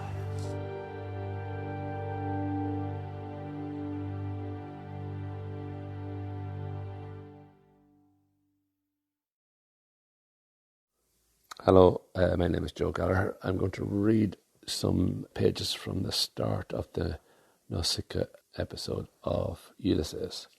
It's episode 13 and it's 8 o'clock in the evening of June the 16th, 1904. And the scene is Sandymount Strand, and the characters really are Gertie MacDowell and Leopold Bloom, but also there are some other maybe minor characters who play a strong role in the episode. So we'll start with that. The summer evening had begun to fold the world in its mysterious embrace. Far away in the west, the sun was setting, and the last glow of all too fleeting day lingered lovingly on sea and strand, on the proud promontory of dear old Hoth, guarding as ever the waters of the bay, on the weed-grown rocks along Sandymount shore, and last, but not least, on the quiet church, whence there streamed forth at times upon the stillness the voice of prayer to her, who is in her pure radiance a beacon ever to the storm-tossed heart of man. Mary, star of the sea. The three girlfriends were seated on the rocks, enjoying the evening scene and the air, which was fresh but not too chilly. Many a time and oft they were wont to come here to that favourite nook to have a cosy chat beside the sparkling waves and discuss matters feminine. Sissy Caffrey and Edie Boardman with the baby in the pushcar, and Tommy and Jackie Caffrey, two little curly-headed boys, dressed in sailor suits with caps to match, and the name HMS Belle-Isle printed on both. For Tommy and Jackie Caffrey were twins, scarce 4 years old, and very noisy and spoiled twins sometimes, but for all that, darling little fellows with bright and merry faces and endearing ways about them. They were dabbling in the sand with their spades and buckets, building castles as children do, or playing with their big coloured ball, happy as the day was long. And Edie Boardman was rocking the chubby baby to and fro in the push-car, while that young gentleman fairly chuckled with delight. He was but 11 months and 9 days old, and though still a tiny toddler, was just beginning to lisp his first babyish words. Sissy Caffrey bent over him to tease his fat little plucks and the dainty dimple in his chin. "Now, baby," Sissy Caffrey said, "say out big, big, I want a drink of water." And baby prattled after her, "A jink, a jabbo." Sissy Caffrey cuddled the wee chap, for she was awfully fond of children, so patient with little sufferers, and Tommy Caffrey could never be got to take his castor oil unless it was Sissy Caffrey that held his nose and promised him the scatty heel of the loaf of bread with golden syrup on. What a persuasive power that girl had. But to be sure, baby was as good as gold, a perfect little dote in his new fancy bib. None of your spoiled beauties, Flora McFlimsy sort, was Sissy Caffrey. A truer-hearted lass never drew the breath of life, always with a laugh in her gypsy-like eyes, and a frolicsome word on her cherry-ripe red lips. A girl lovable in the extreme. And Edie Boardman laughed too at the quaint language of little brother. But just then there was a slight altercation between Master Tommy and Master Jackie. Boys will be boys, and our two twins were no exception to this golden rule.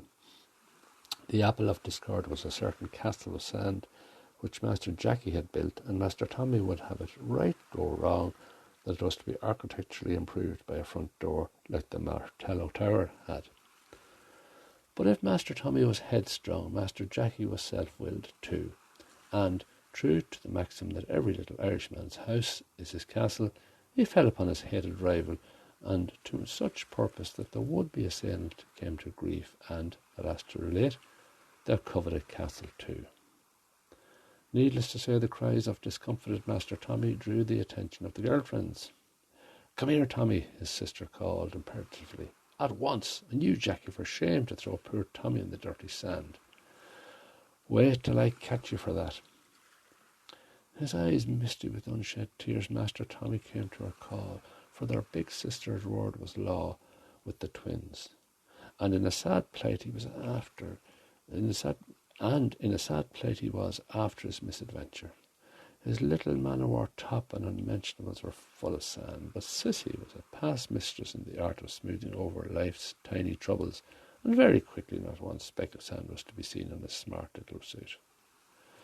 Still, the blue eyes were glistening with hot tears that would well up as she kissed away the hurtness and shook her hand at Master Jackie, the culprit, and said if she was near him she wouldn't be far from him, her eyes dancing in admonition. "Nasty bold Jackie," she cried. She put an arm around the little murderer and coaxed winningly. "What's your name, butter and cream?"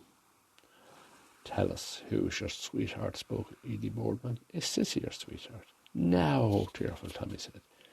"Is Edie Boardman your sweetheart?" Sissy queried. "Now," Tommy said. "I know," Edie Boardman said, none too amiably, with an arch glance from her short-sighted eyes. "I know who is Tommy's sweetheart. Gertie is Tommy's sweetheart." "Now," Tommy said, on the verge of tears. Sissy's quick mother-wit guessed what was amiss, and she whispered to Edie Boardman to take him there behind the pushcar where the gentleman couldn't see, and to mind he didn't wet his new tan shoes. But who was Gertie? Happy Bloomsday. My name is Paul Ringo, and I was born in Everett, Washington. I've lived in Seattle, the environs, most of my life. I first became enchanted by the work of James Joyce through Finnegan's Wake, his final, and some would say most difficult book. I played the part of Shem in a theatre production of the adaptation of Finnegan's Wake, put on at Fairhaven College in Bellingham, Washington. Shem is short for Seamus, as Jem is jokey for Jacob. That's one of the lines from the play and, of course, the book. After memorizing pages of Finnegan's Wake, reading Ulysses seemed much easier to understand. The long and the short of it, I am a Joyce fan, a capital F, and I celebrate his birthday, February 2nd, every year, the Feast of Epiphany every year, January 6th, the day on which his short story The Dead is set, and, of course, Bloomsday. Today I will read from one of my favorite chapters, Nausicaa, chapter 13. I'll read a section in the middle of the chapter. But Jackie Caffrey called out, "Oh, look, Sissy!" And they all looked. Was it sheet lightning? But Tommy saw it too, over the trees beside the church, blue, then green and purple. "It's fireworks," Sissy Caffrey said. And they all ran down the strand to see o'er the houses and the church, helter-skelter, Edie with the push-car, with baby Boardman in it, and Sissy holding Tommy and Jackie by the hand so they wouldn't fall running. "Come on, Gertie," Sissy called. "It's the bazaar fireworks." But Gertie was adamant. She had no intention of being at their beck and call. If they could run like Rossies, she could sit, so she said. She could see from where she was. The eyes that were fastened upon her set her pulses tingling. She looked at him a moment, meeting his glance, and a light broke in upon her. White, hot passion was in that face, passion silent as the grave, and it had made her his. At last they were left alone without the others to pry and pass remarks, and she knew he could be trusted to the death, steadfast, a sterling man, a man of inflexible honor to his fingertips. His hands and face were working, and a tremor went over her. She leaned back far to look up where the fireworks were, and she caught her knee in her hand so as not to fall back looking up, and there was no one to see, only him and her, when she revealed all her graceful, beautifully shaped legs like that, supply soft and delicately rounded, and she seemed to hear the panting of his heart, his coarse breathing, because she knew about the passion of men like that, hot-blooded, because Bertha Supple told her once in dead secret and made her swear she'd never, about the gentleman lodger that was staying with them out of the Congested Districts Board, that had pictures cut out of the papers of those skirt dancers and high kickers, and she said he used to do something not very nice that you could imagine sometimes in the bed. But this was altogether different from a thing like that, because there was all the difference, because she could almost feel him draw her face to his, and the first quick, hot touch of his handsome lips. Besides, there was absolution so long as you didn't do the other thing before being married, and there ought to be women priests that would understand without you telling out. And Sissy Caffrey, too, sometimes had that dreamy look in her eyes, so that she, too, my dear, and Winnie Rippingham, so mad about actors' photographs, and besides it was on account of that other thing coming on the way it did. And Jackie Caffrey shouted to look. There was another, and she leaned back, and the garters were blue to match on account of the transparent. And they all saw it and shouted to look. Look, there it was, and she leaned back ever so far to see the fireworks, and something queer was flying about through the air, a soft thing to and fro, dark, and she saw a long Roman candle going up over the trees, up, and in the tense hush they were all breathless with excitement, as it went higher and higher, and she had to lean back more and more to look up after it, high, almost out of sight, and her face was suffused with a divine and entrancing blush from straining back, and he could see her other things too. Nainsook knickers, the fabric that caresses the skin better than those other pettywits, the green 4 and 11 on account of being white, and she let him, and she saw that he saw, and then it went so high it went out of sight a moment, and she was trembling in every limb from being bent so far back. He had a full view high up above her knee, where no one ever, not even on the swing, or waiting, and she wasn't ashamed, and he wasn't either, to look in that immodest way, like that, because he couldn't resist the sight of the wondrous revealment, half offered, like those skirt dancers behaving so immodest before gentlemen, looking, and he kept on looking. She would fain have cried to him chokingly, held out her snowy slender arms to him to come, to feel his lips laid on her white brow, the cry of a young girl's love, a little strangled cry wrung from her, that cry that is wrung through the ages. And then a rocket sprang, and bang, shot blind, and oh, then the Roman candle burst, and it was like a sigh of oh, and everyone cried, oh, in raptures, and it gushed out of a stream of rain-gold hair threads, and they shed and gnawed. They were all green, dewy stars, falling with gold, and oh, so lovely, oh, so soft, sweet, soft. Then all melted away dewily in the grey air. All was silent.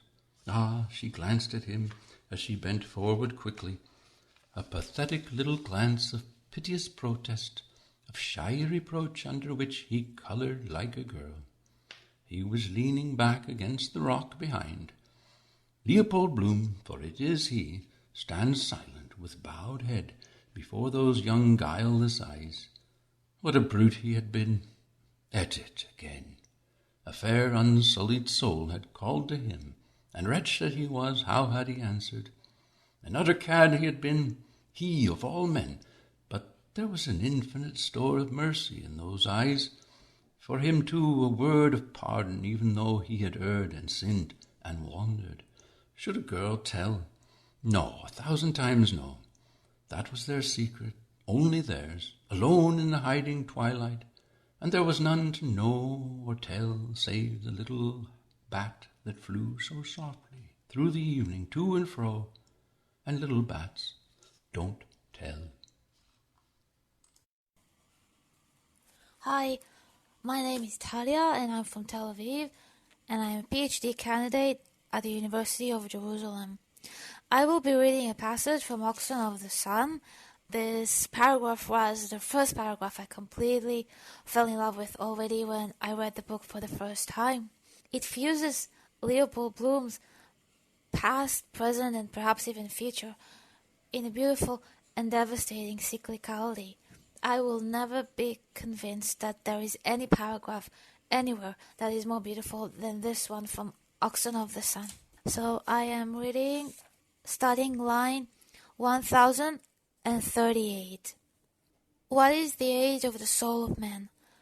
As she hath the virtue of the chameleon to change her hue at every new approach, to be gay with the merry, and mournful with the downcast, so too is her age changeable as her mood. No longer is Leopold, as he sits there ruminating, chewing the cud of reminiscence, that staid agent of publicity and holder of a modest substance in the funds. A score of years are blown away. He is young Leopold. There, as in a retrospective arrangement, a mirror within a mirror, hey presto, he beholdeth himself. The young figure of then is seen, precociously manly, walking on a nipping morning from the old house in Clanbrassil Street to the high school, his book satchel on him, bandolier-wise, and in it a goodly hunk of wheaten loaf, a mother's thought. Or it is the same figure, a year or so gone over, in his first hard hat. Ah, that was a day! Already on the road, a full-fledged traveller for the family firm, equipped with an order book, a scented handkerchief, not for show only, his case of bright tinkerware, alas, a thing now of the past, and a quiverful of compliant smiles for this or that half-won housewife, reckoning it out upon her fingertips, or for a budding virgin, shyly acknowledging, but the heart tell me, he's studied baissez-moi, the scent, the smile, but more than these, the dark eyes, Alleghany's address, brought home duskful, many a commission to the head of the firm, seated with Jacob's pipe, after like labours in the paternal ingle. A meal of noodles, you may be sure, is a heating. Reading through round-horned spectacles, some paper from the Europe of a month before, but hey presto, the mirror is breathed on, and the young knight-errant recedes, shrivels, dwindles to a tiny speck within the mist. Now he is himself paternal, and this about him might be his son's. Who can say? The wise father knows his own child. He thinks of a drizzling night in Hatch Street, hard by the bonded stores there, the first, together. She is a poor waif, a child of shape, yours and mine, and of all for a bare shilling and her luck-penny. Together they hear the heavy tread of the watch as two rain-capped shadows pass the new Royal University. Pretty Kelly, he will never forget her, the name, ever remember the night. First night, the bright night. They are entwined in nethermost darkness, the willow with the wild, and in an instant, fiat, light shall flood the world. Did heart leap to heart? Nay, fair reader, in a breath 'twas done. But hold back, it must not be. In terror the poor girl flees away through the murk. She is the bride of darkness, a daughter of night. She dare not bear the sunny golden babe of day. No, Leopold, name and memory solace thee not. Thy youthful illusion of thy strength was taken from thee, and in vain. No son of thy loins is by thee. There is none now to be for Leopold what Leopold was for Rudolph. Thank you. Hi there, my name is David Munley and I'm reading from Wellington in New Zealand, Aotearoa. The passage I'll read to you is at the tail end of Oxen of the Sun, and like much that hangs at that region, it relates to life and fecundity. The episode's labouring pangs of English are almost over, and Joyce takes for his style the ministerings of a Scotch preacher to deliver a hearty well done to the hapless Mr. Purefoy. Rolling oars and guttural sounds abound, no butter here but thick, rich, bonny clabber. The poorly pronounced German renders as, now you are drinking the sweet milk of her udder, and the Latin translate to, by the goddesses Partulum and Partunda, now we must drink. Anthony Burgess thought that Joyce had misstepped in this section, that the point about fertility is well taken, but Bloom is more important than Mr. Purefoy. He is supposed to be all their daddies. But sure, what does Burgess know? You can decide for yourself. The air without is impregnated with rain-dew moisture, life essence celestial, glistening on Dublin stone, there under star-shiny Chelm. God's air, the All-Father's air, sibilant circumambient sessile air. Breathe it deep into thee. By heaven, Theodore Purefoy, thou hast done a doughty deed, and no botch. Thou art, I vow, the remarkablest progenitor, barring none, in this chafering, all-including, most fraginous chronicle. Astounding. In her lay a God-framed, God-given, preformed possibility, which thou hast fructified with thy modicum of man's work. Cleave to her, serve, toil on, labour like a very bandog, and let Scolamant and all Malthusius go hang. Thou art all their daddies, Theodore.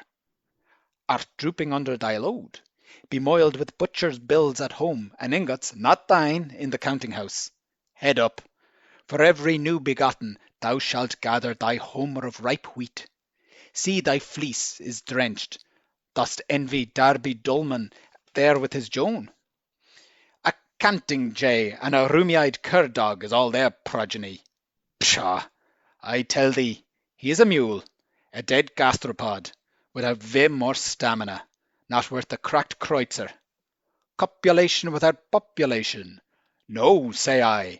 Herod Slaughter of the Innocents were the truer name.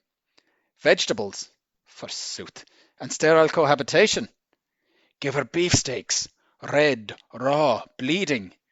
She is a hoary pandemonium of ills. Enlarged glands, mumps, quinsy, bunions, hay fever, bed sores, ringworm, floating kidney, Derbyshire neck, warts, bilious attacks, gallstones, cold feet, varicose veins. A truce to trends and trendles and Jeremies and all such congenital defunctive music. 20 years of it, regret them not.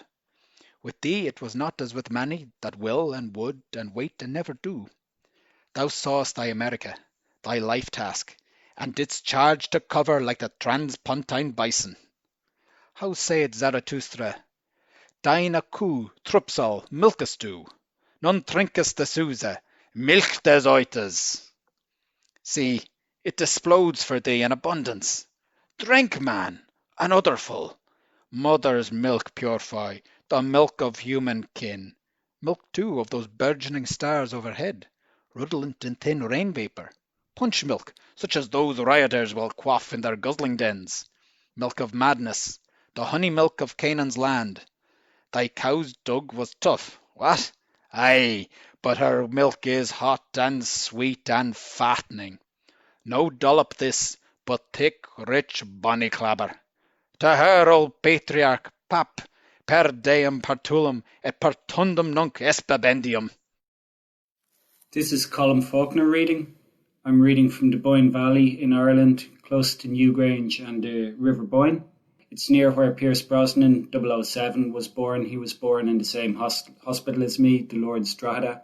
That's one of his many claims to fame. Tonight I'm going to be reading from Circe. I picked a passage at random because I find any part of Joyce very, very enjoyable to read or to listen to. Dublin's burning! Dublin's burning! On fire! On fire!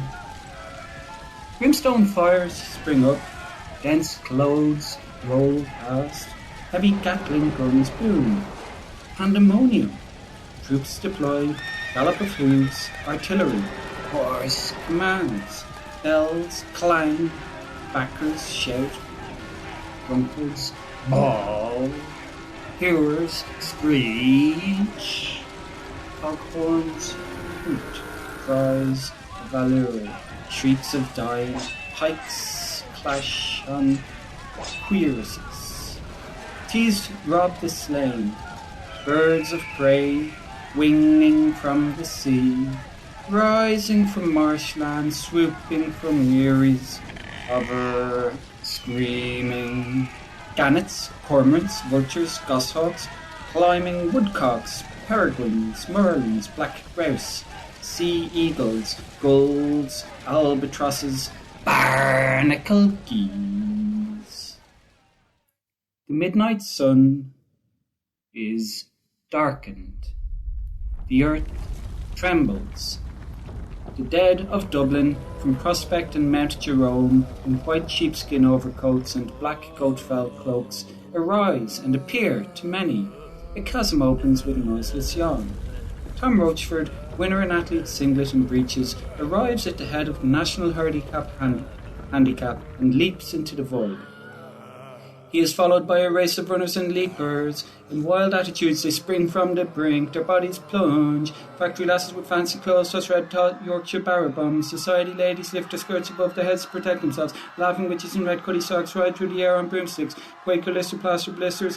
It rains dragon's teeth. Armed heroes spring up from the furrows. They exchange enamity to passive heights of the Red Cross and fight duels with cavalry sabres.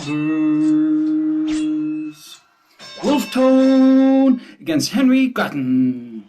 Smith O'Brien against Daniel O'Connell. Michael Davitt against Isaac Butt. Justin McCarthy against Parnell. Arthur Griffith against John Redmond. John O'Leary against Lear O'Johnny. Lord Edward Fitzgerald against Lord Gerald Fitzedward. The O'Donoghue of the Glens against the Glens of the O'Donoghue. On an eminence, the centre of the earth, rises the field altar of St. Barbara. Black candles rise from its gospel and epistle horns. From the high barbicans of the tower, 2 shafts of light fall on the smoke-palled altar stone. On the altar stone, Miss Mina Purefoy, goddess of unreason, lies naked, fettered, a chalice resting on her swollen belly. Father Malachi O'Flynn, in a long petticoat and reversed chasuble, his 2 left feet back to the front, celebrates Camp Mass. The Reverend Mr. Hugh C. Lane Love, M.A., in a plain cassock and mortarboard, his head and collar back to the front, holds over the celebrant's head an open umbrella. Father Malachi O'Flynn, Introbio ad altare diaboli. The Reverend Mr. Haynes Love, to the devil which hath made glad my young days. Father Malachi O'Flynn takes from the chalice and elevates a blood-dripping hand. Corpus meum. The Reverend Mr. Haynes Love raises high behind the celebrant's petticoats, revealing his grey, bare, hairy buttocks, behind which a carrot is stuck. My body, the voice of all the damned. Tingiet netopin mo drug dralet rov. Biliala. From on high the voice of Adonai calls. Dong. The voice of all the blessed. Hallelujah. For the Lord God omnipotent reigneth. From on high the voice of Adonai calls. Good.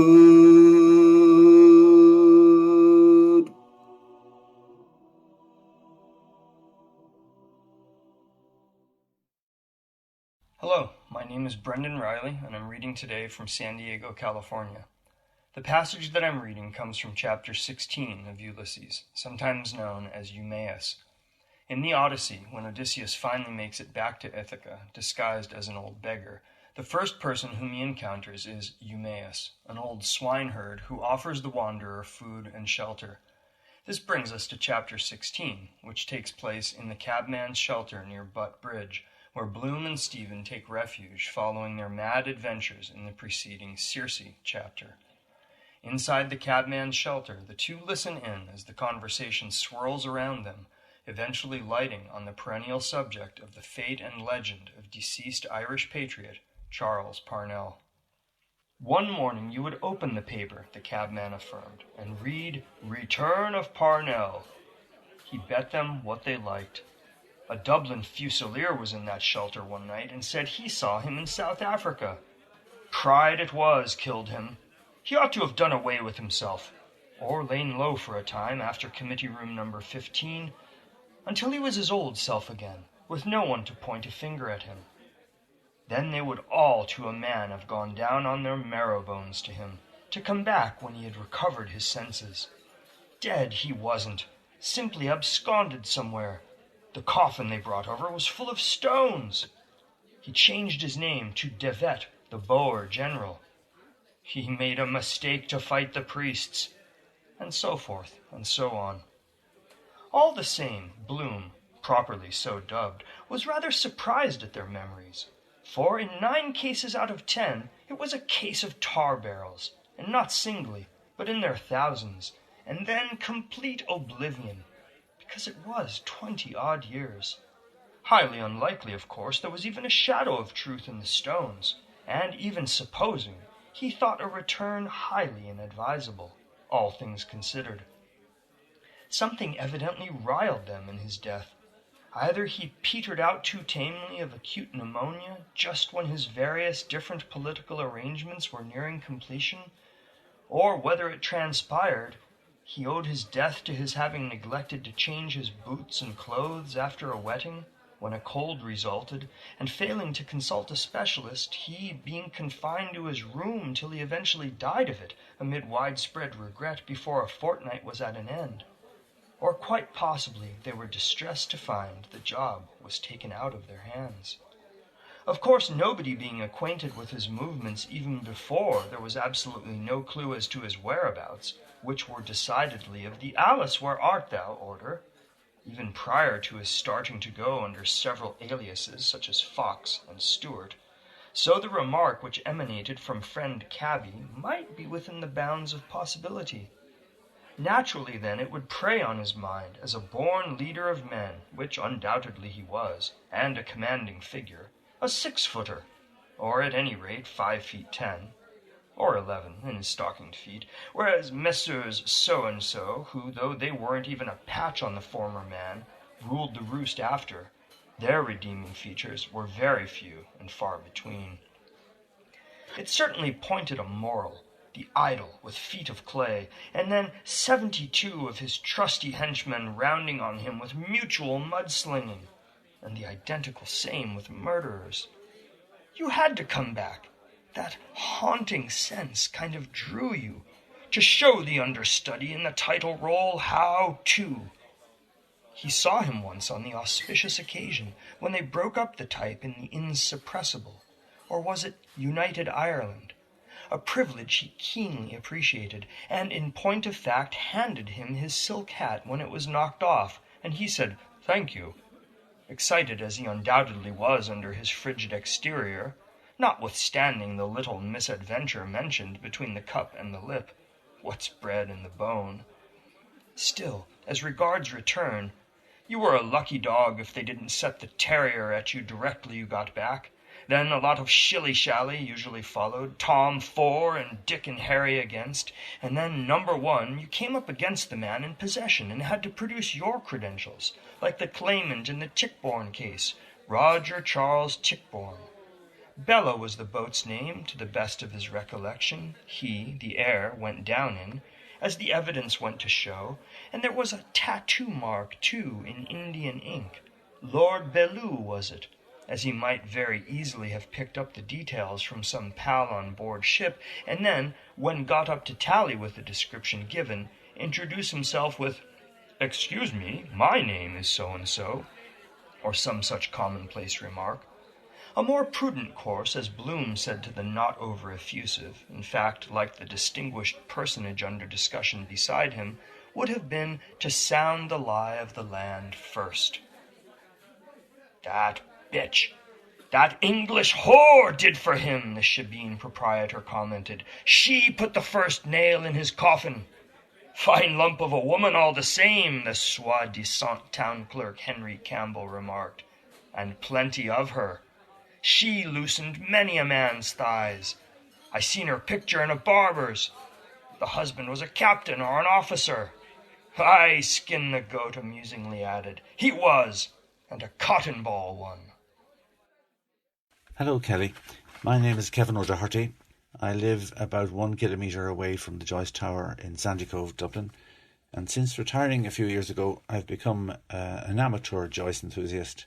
My wife, Zan, and I are volunteers at the tower, which is great fun. We give tours to visitors from time to time.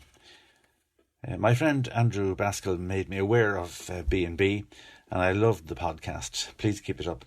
I think it's even more valuable now in the era of COVID-19 and all its attendant restrictions. I first heard the passage being read aloud, the one I'm about to read for you, by an ultra-left-wing Irish politician when we were in the middle of a controversial and divisive debate about the possible introduction of household water charges, and its relevance stuck in my mind at that time.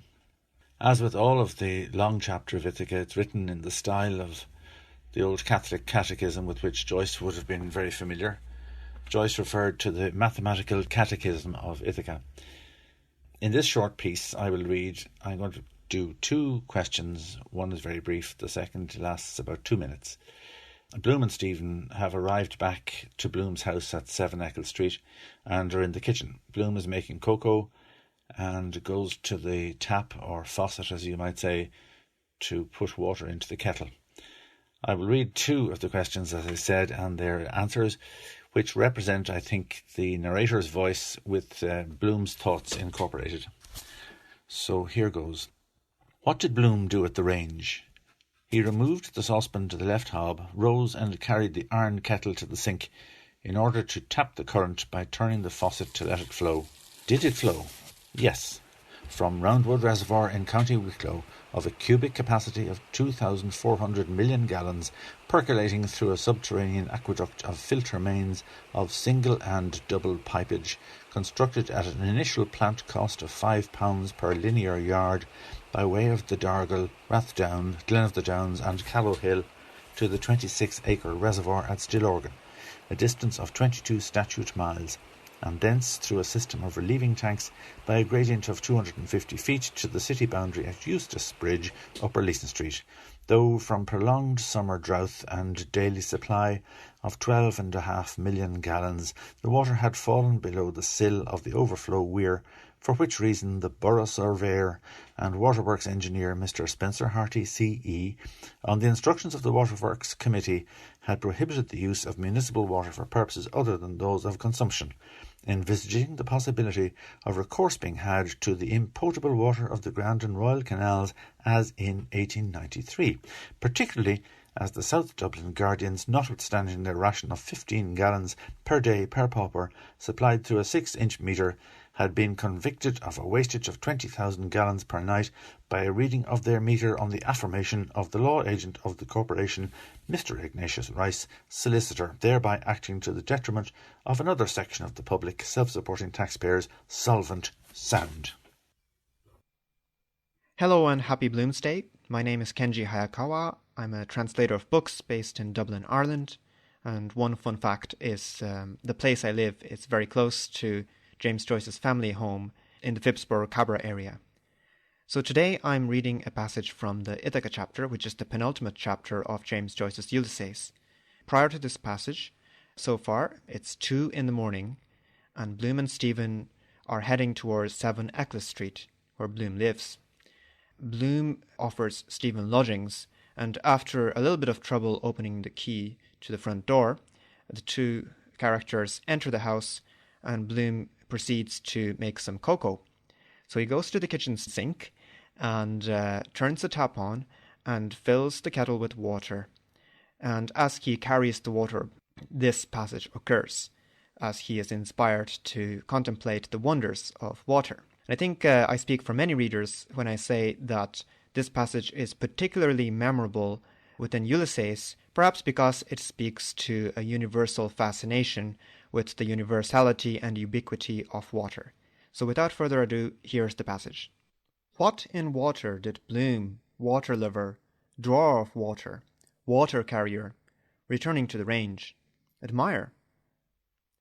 Its universality, its democratic equality and constancy to its nature in seeking its own level, its vastness in the ocean of Mercator's projection, its unplumed profundity in the Sundom Trench of the Pacific, exceeding 8,000 fathoms, the restlessness of its waves and surface particles, visiting in turn all points of its seaboard, the independence of its units, the variability of the states of sea, its hydrostatic quiescence in calm, its hydrokinetic turgidity in neap and spring tides,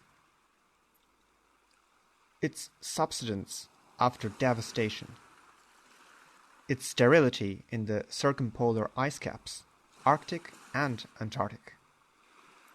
Its climatic and commercial significance. Its preponderance of 3-1 over the dry land of the globe.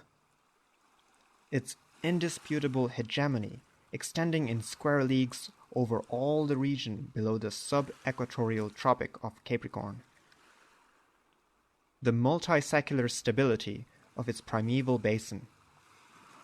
Its luteofulvous bed. Its capacity to dissolve and hold in solution all soluble substances, including millions of tons of the most precious metals. Its slow erosions of peninsulas and islands, its persistent formation of homothetic islands, peninsulas, and downward trending promontories, its alluvial deposits, its weight and volume and density, its imperturbability in lagoons and highland tarns, its gradation of colours in the torrid and temperate and frigid zones,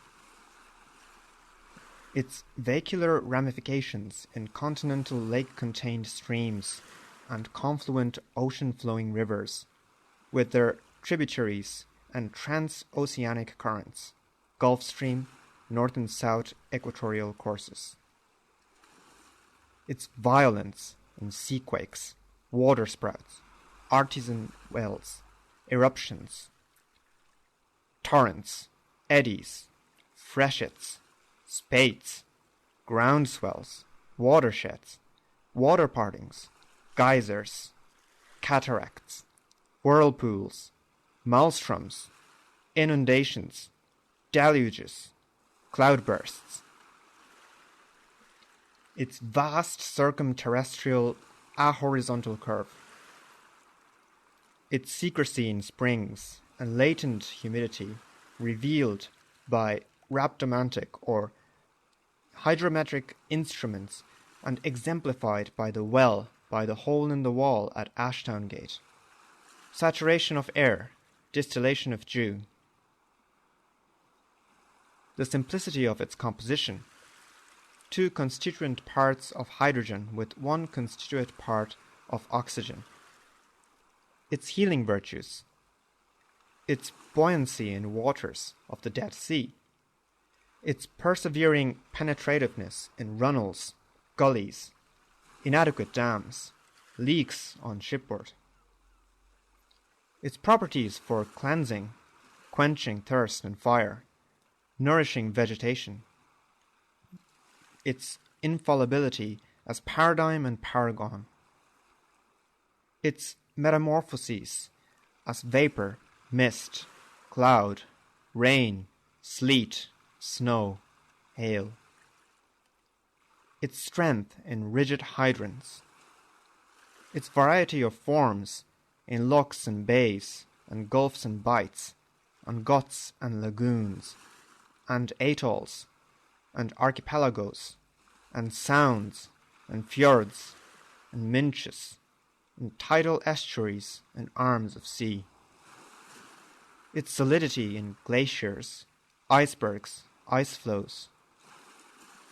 Its docility in working hydraulic mill wheels, turbines, dynamos, electric power stations, bleach works, tanneries, scotch mills. Its utility in canals, rivers, if navigable, floating and graving docks. Its potentiality derivable from harnessed tides or watercourses, falling from level to level. Its submarine fauna and flora, anacaustic, photophobe, numerically if not literally the inhabitants of the globe. Its ubiquity as constituting 90% of the human body. The noxiousness of its effluvia in lacustrine marshes, pestilential fens, faded flower water, stagnant pools in the waning moon. My name is Ellen Murphy, and I am reading from Portland, Maine, in the United States. I'll be reading a short excerpt from the Ithaca episode, the penultimate episode in Ulysses, and reportedly Joyce's favorite to write. It's written in the form largely of a catechism, a question and answer, in liturgical cadences that Joyce was very familiar with. He grew up hearing them, and those of us who were brought up Catholic are certainly familiar with that particular form, although the questions and answers in the Ithaca episode are nothing like anything in the catechisms that we grew up with. Ithaca is set sometime after midnight in the early morning hours of the 17th of June. Leopold Bloom, now accompanied by Stephen Dedalus, has returned home to number 7 Eccles Street, and it's been a very long day. And for many of the questions and answers in this episode, we're inside Mr. Bloom's mind. So, what special affinities appeared to him to exist between the moon and woman?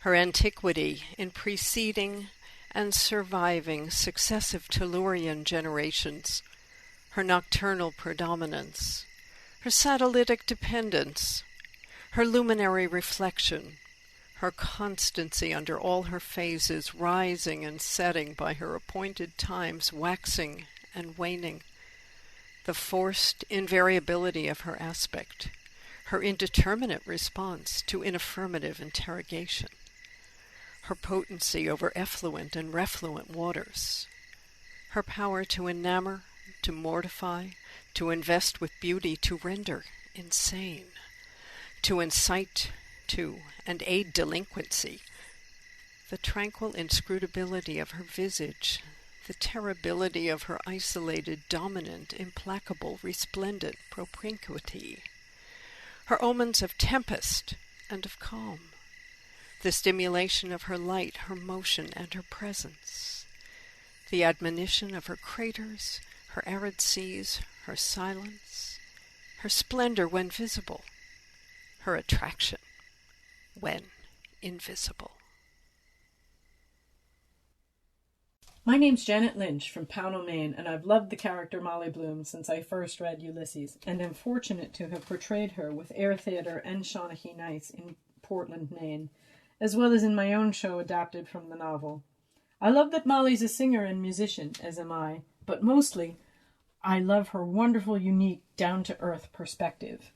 I will read from the very beginning of the Penelope chapter, when, from Molly's perspective, her husband Poldy, who attended a friend's funeral that afternoon, has not seen fit to return home until some ungodly hour in the middle of the night, rip-roaring drunk, with his drinking buddy Stephen Dedalus in tow, and before he falls asleep, Poldy even has the temerity to put in a breakfast order. Yes. Because he never did a thing like that before, as asked to get his breakfast in bed with a couple of eggs since the City Arms Hotel, when he used to be pretending to be laid up with a sick voice doing his highness to make himself interesting to that old faggot Mrs. Reardon that he thought he had a great leg of, and she never left us a farthing, all for masses for herself and her soul.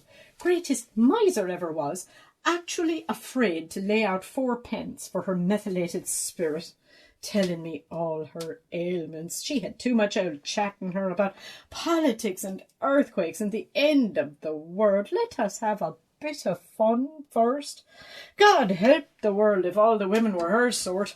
Down on bathing suits and low necks. Of course, nobody wanted her to wear. I suppose she was pious because no man would look at her twice. I hope I'll never be like her. I wonder she didn't want us to cover our faces. But she was a well-educated woman, certainly, and her gabby talk about Mr. Reardon here and Mr. Reardon there. I suppose he was glad to get shut of her, and her dog, smelling my fur and always edging to get up under my petticoats, especially then. Still, I like that in him, polite to old women like that, and waiters and beggars too.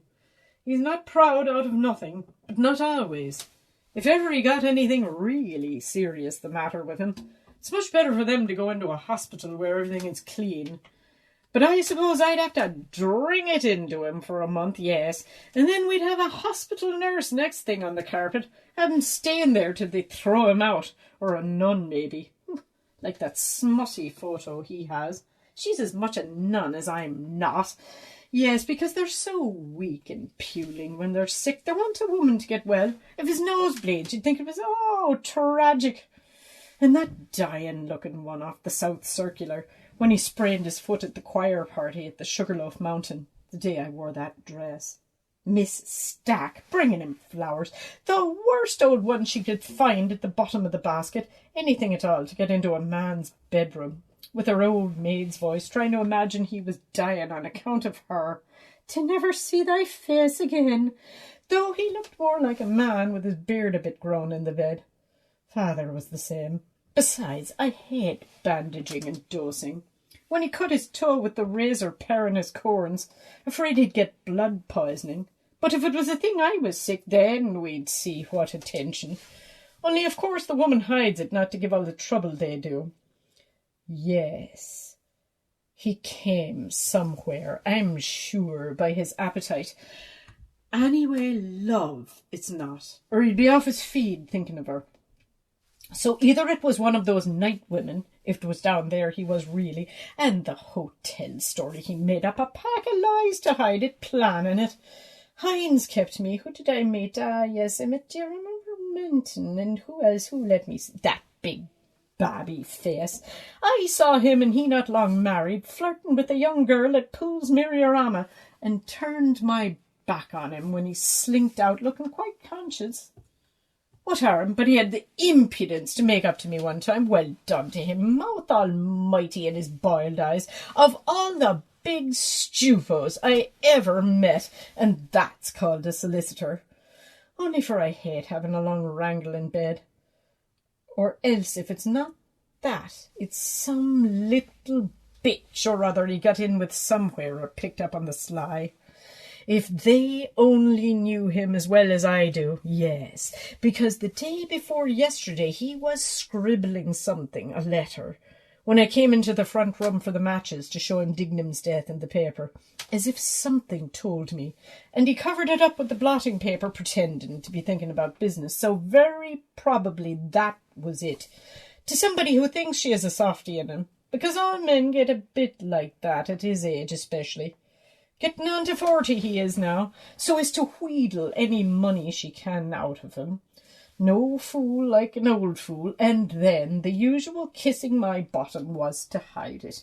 Not that I care 2 straws who he does it with, or knew before that way, though I'd like to find out, so long as I don't have to have that 2 of 'em under my nose all the time like that slut, that Mary we had in Ontario Terrace, padding out her false bottom to excite him, bad enough to get the smell of those painted women off him. Once or twice I had a suspicion by getting him to come near me when I found the long hair on his coat, without that one when I went into the kitchen pretending he was drinking water. One woman is not enough for them. 'Twas all his fault, of course, ruining servants, then proposing that she could eat at our table on Christmas, if you please. Oh, no, thank you, not in my house. Stealing my potatoes, and the oysters, too, in his 6 per dozen. Going out to see her aunt, if you please. Common robbery, so it was. But I was sure he had something on with that one. It takes me to find out a thing like that. He said you'd no proof. It was her proof, oh yes. Her aunt was very fond of oysters, but I told her what I thought of her, suggesting me to go out to be alone with her. I wouldn't lower myself to spy on them. The garters I found in her room the Friday she was out, that was enough for me, a little bit too much. I saw, too, that her face swelled up on her with temper when I gave her week's notice. Better do without them altogether. Do out the rooms myself, quicker. Only for the damned cooking and throwing out the dirt. I gave it to him anyhow. Either she or me leaves the house. I couldn't even touch him if I thought he was with a dirty, bare-faced liar and sloven like that one, denying it up to my face and singing about the place in the WC too. Because she knew she was too well off. Yes, because he couldn't possibly do without it that long. Dear Yves Galère, hello. My name's Siobhan McCann, and I'm calling in from Montreal. And when Kelly told me that nobody had yet volunteered to talk about Molly's final words in Ulysses, I thought, well, if not now, when? Thing is, who doesn't love that passage? And who amongst us hasn't whispered it to the close and holy darkness once or twice? In fact, it became even more beautiful when it was adopted across social media feeds the day of the referendum for equal marriage rights in Ireland a few years back. I think it was 2015. My brother-in-law used to say to me that you had to dig very deep to find my Irish pride, but on that day it was bare naked and singing as I saw the words streaming down my feed over and over. The yes I said, yes I will, yes. Oh. I'd lost my right to vote that day for being away too long, but the yes won. And of course, so did Molly. God of heaven, there's nothing like nature. The wild mountains, then the sea and the waves rushing, then the beautiful country with the fields of oats and wheat and all kinds of things, and all the fine cattle going about that. It would do your heart good to see rivers and lakes and flowers, all sorts of shapes and smells and colours springing up, even out of the ditches, primroses and violets. Nature it is. As for them saying there's no God, I wouldn't give a snap of my 2 fingers for all their learning. Why don't they go and create something, I often asked them, atheists or whatever they call themselves. Go and wash the cobbles off themselves first. Then they go howling for the priest and they dying. And why? Why? Because they're afraid of hell on account of their bad conscience. Ah, yes. I know them well. Who was the first person in the universe before there was anybody that made it all? Who? That they don't know. Neither do I. So there you are. They might as well try to stop the sun from rising tomorrow. The sun shines for you, he said, the day we were lying amongst the rhododendrons on Howth Head, in the grey tweed suit and his straw hat. The day I got him to propose to me. Yes. First I gave him the bit of seed cake out of my mouth. And it was like leap year, like now. Yes, 16 years ago. My God, after that long kiss, I near lost my breath. He said I was a flower of the mountain. Yes, so we are flowers all. A woman's body. That was the one true thing he said in his life. And the sun shines for you today. That was why I liked him, because I saw he understood or felt what a woman is. And I knew I could always get round him. And I gave him all the pleasure I could, leading him on till he asked me to say yes. And I wouldn't answer first, only looked out over the sea and the sky. I was thinking of so many things he didn't know of, Mulvey and Mr. Stanhope, and Hester and Father and old Captain Groves, and the sailors playing All Birds Fly and I Say Stoop and washing up dishes, they called it on the pier. And the sentry in front of the governor's house with the thing around his white helmet, poor devil, half roasted. And the Spanish girls laughing in their shawls and their tall combs. And the auctions in the morning, the Greeks and the Jews and the Arabs and the devil knows who else from all ends of Europe and Duke Street. And the fowl market, all clucking outside Larby Sharon's, and the poor donkeys slipping half asleep, and the vague fellows in the cloaks asleep on in the shade on the steps, and the big wheels of the carts and the bulls and the old castle, thousands of years old, and those handsome Moors all in white and turbans like kings asking you to sit down in their little bit of a shop. And Rhonda with the old windows of the posadas, 2 glancing eyes, a lattice hid for her lover to kiss the iron, and the wine shops half open at night, and the castanets, and the night we missed the boat at Alatheras, the watchman going about serene with his lamp. And oh, that awful deep down torrent.